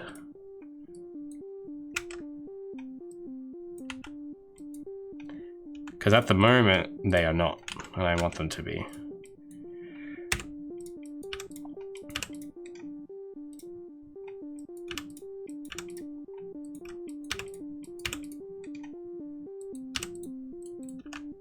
Oh, that didn't work. Oh, okay, maybe I do need to do it in wireframe, but I don't want to like select things by accident, because it's not actually welding them. So I have to be just careful. Okay, now that's welded. Oh, sorry, merge. See, I keep using the wrong, I'm using like Maya terminology. It's not called welding in Blender, it's called merging. At center, at center, at center, at center, at center, at center. Oh, I gotta be careful with that one. At center, at center, at center, at center. It doesn't even sound like a word anymore. All right, let's actually, did that work? Okay, it worked there. Worked there, worked there, worked there. Just wanna make double sure, because sometimes you miss them and you don't notice for like weeks, and it's like, oh wait, hold up. I remember there was with Gabby's model, I think I left a vertice unwelded, and I didn't notice until I was weight painting. And that was, oh, that was fun.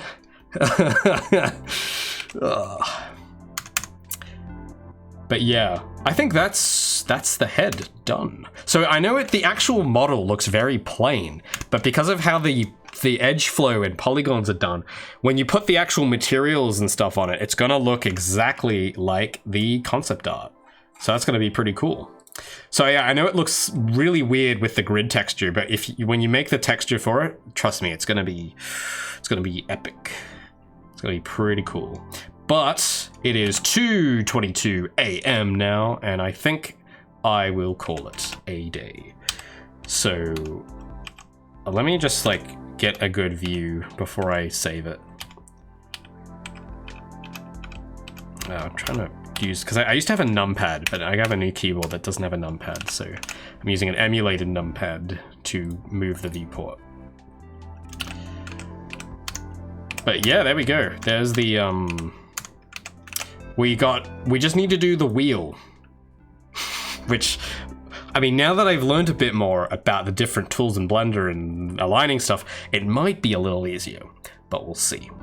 So I'm gonna just Control S the hell out of that, make sure it's saved. Am I aiming to rig it?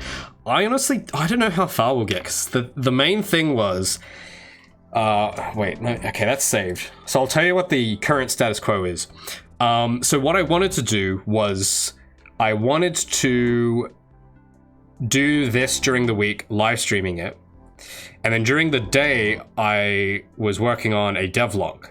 The thing is, the devlog is taking a little bit, and I haven't been able to, I've had to like fix a lot of stuff with my Premiere project, so I didn't actually get to do any editing today.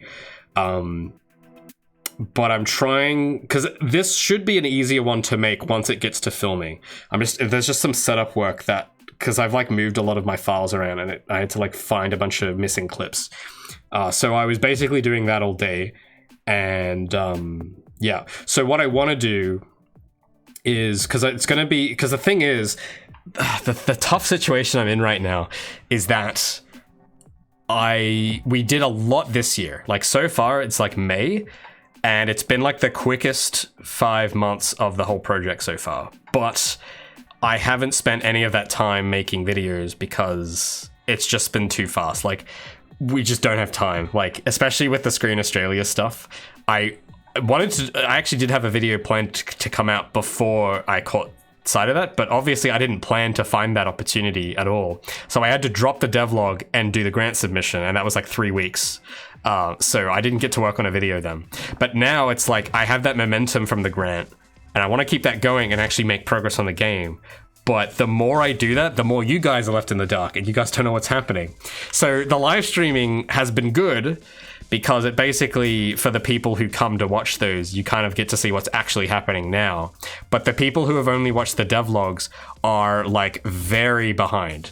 Like I have not updated it. It's like the live streams, all right? The live streams are like the manga, and the devlogs are like the anime. And the anime is very behind, and the manga readers are way ahead of the plot. So what I wanted to do this week was try and do something to bridge the gap, because, you know, people who have been following this project for years are probably curious, like, what's going on? And I just haven't had time, because earlier it's easier, because you can, you know, it's easier to make them earlier. But now that we're at this stage where production stuff's happening, it's just so hectic. So this week I was like, you know what? I'm gonna have like devlog as priority 1, and then at night make bits of progress on the enemy. So to answer your question, I honestly don't know how far. I didn't really plan on how far I'd actually get with the model. I just wanted to get somewhere with it, so that I didn't want to stop. I didn't want to put down development while doing the video. That's the main goal. So I made that video and uploaded it a few days ago, just to tell everyone, because I thought this was pretty exciting, because my character series on Gabby is like my most popular thing. So I was like, if people want to watch that now, come and join me this week. I'm going to just be working on it, because characters is my favorite thing. And I want to, you know, show as much of it as I can. But I don't know if I'll have the energy to live stream every day for next week also. But I think the fact that I've been doing this every day so far has been quicker than just doing, because if I had dropped this and just done the devlog, this character would not be anywhere near finished. So I guess I was just kind of thinking, well, I'll do it for a week and we'll just see how far we get. So I don't know. I think we might be able to get to texturing by Saturday, I think. I guess, yeah, because then I can say that the model's done then. It just needs to be rigged and animated then afterwards. And I'm not really sure. I'll have to just, because I can't predict that far ahead. We'll have to just see what happens. Because by then, the video still might need work. It may not need work. So I'll have to change up what might happen then. The main thing is I just wanted people to see the modeling, because it's exciting. And I just wanted people to watch it so that they could see it happen now rather than wait. Because this stuff, here's the thing as well with the devlogs, and I know this is like a way more comprehensive answer than you were asking for, but I feel like I kind of need to go over it, because the stuff with the devlogs, like the way I've been doing it now, it's not in features anymore, because we're not really at that stage yet. Well, we're past that stage now. It's not like I can make a video for each new feature we add, because we're not really doing that now. So I'm thinking about the big milestones and trying to fit, like, this video is going to be about this milestone, and this video is going to be about this milestone. So instead of making like 10 videos about this is, we added this bit of code, and then next episode we'll fix it slightly. Now it's more like, this was our end goal. We had this huge milestone we needed to do, and this is the story of how it happened. So I have a lot of footage built up over the last 6 months that I need to put into a devlog, but again, it is a lot of work and footage to do. But with the Screen Australia stuff that happened recently, I would like to turn that into its own devlog, which would include the work I'm doing now, kind of, and it would include all the work I did last week on live stream and the week before that. The thing is, because we don't actually hear the outcome of the result, we don't hear what happens until mid-June. So we kind of just have to wait for a response until then, and I don't think it would be appropriate to make a devlog about that until we actually hear back. Because ultimately, if you're, like, I imagine if you guys are watching that video, you'd want to know, like, the actual outcome at the end. Like, did they get the grant or did they not get it? And if I made that video now, there would be no closure. There'd be no resolution. But also, by coincidence, I have another deadline planned for mid-June anyway. And that one I think is a more appropriate point to then put development down for a bit and make a video on, because it's like a V-Slice thing. And I want to make that devlog about the V-Slice. So it's like, here's what we did for like 6 months to get the V-Slice. And the thing is, I can't start making that until all of this work's done. So it's complicated. I didn't really think that running a devlog series while making this game was going to be so difficult when I started, but things happen, it's just so it's so hectic. It's crazy. How long is this video? The one I'm working on, or this live stream, you mean? I'm aiming to rig it this week. This week, no. Maybe next week. But the video, because the thing is, this character, when this actually gets turned into a video, like in an actual devlog, the devlog is not going to be about the character. It's going to be about the entire milestone. It's going to have the drone in it, but it's also going to have the turret. It's also going to have the collectibles. It's also going to have the everything. Like, I feel like that's how I want to do things. Because, I don't know, I feel like it's hard to... I think the one thing I want to do in the devlogs is in particular, because it's why it's hard to make devlogs about one particular part of the game, because we're at the stage now where one particular part may not make any sense unless you have the context of why, of like what goal it's being made towards. So for example, this whole character building process right now, maybe modeling, because it's a bit more straightforward, but there's probably certain choices I make in this video, and if I just had that in its own video with no context, people would point out lots of things that's weird about it, most likely. Which, yeah, they might seem weird without context, but in the full scope of the milestone it's being made for, it'll make sense, which is why I want to group those videos into the milestones rather than just focusing on each an individual piece. Because, yeah, we're at the stage now where the pieces on their own do not make sense, really. So, yeah. But I know that was a very long and comprehensive answer. I just wanted to get that out there for just everyone, because that's kind of where things are now. And that's kind of the point of this week, is to just try and catch people up, because the last few weeks have been really fast, and I just want to like be transparent and just tell everyone like this is the situation with the project at the moment. It's exciting. It's just hard to keep you guys all up to date and along for the ride, because I know that's like you guys love that. It's just a lot of, it's like, how do we do that without it coming at the cost of development, and it's difficult, which is probably why a lot of AAAs don't do that. But yeah. Oh, hey, we got a new guy. Hey, Leisure Dev. Anyway, that's probably going to be it for me, though, because, again, yeah, it's getting late. But, yeah, I don't know where we'll get up to next. I do want to try and have this model finished. Like, tomorrow, I think we might be able to get it finished, but we'll see. But if I'm up to it, I'd like to do this again next week and do the rigging and animation stuff. But I may, depending on how the video comes along, because I really do want to get that out.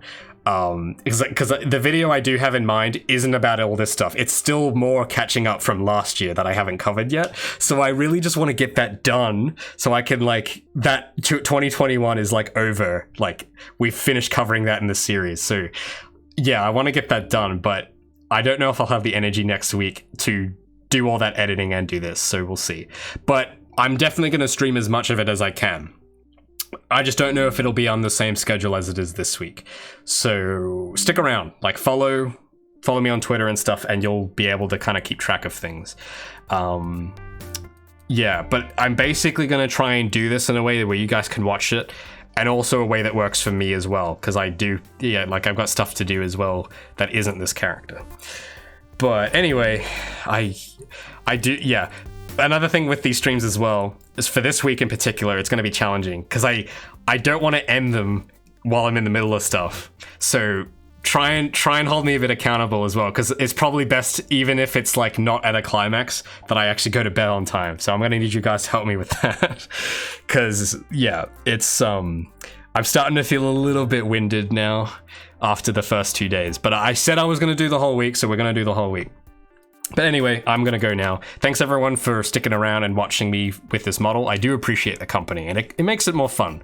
So I appreciate that. But yeah, later on, maybe depending on what time we have, it's probably gonna be like after June, I'll actually get to make a devlog about all this stuff. So yeah, but I'm excited to do it. It's just gonna take a while. Anyway, I'm gonna go to bed now for the 10th millionth time. Thanks all for coming. Check out YouTube series. Check out Patreon. Thanks subscribers for supporting me. And I'll catch you guys tomorrow, same time, 12 p.m. UTC. That's right. All right, see you guys. Bye.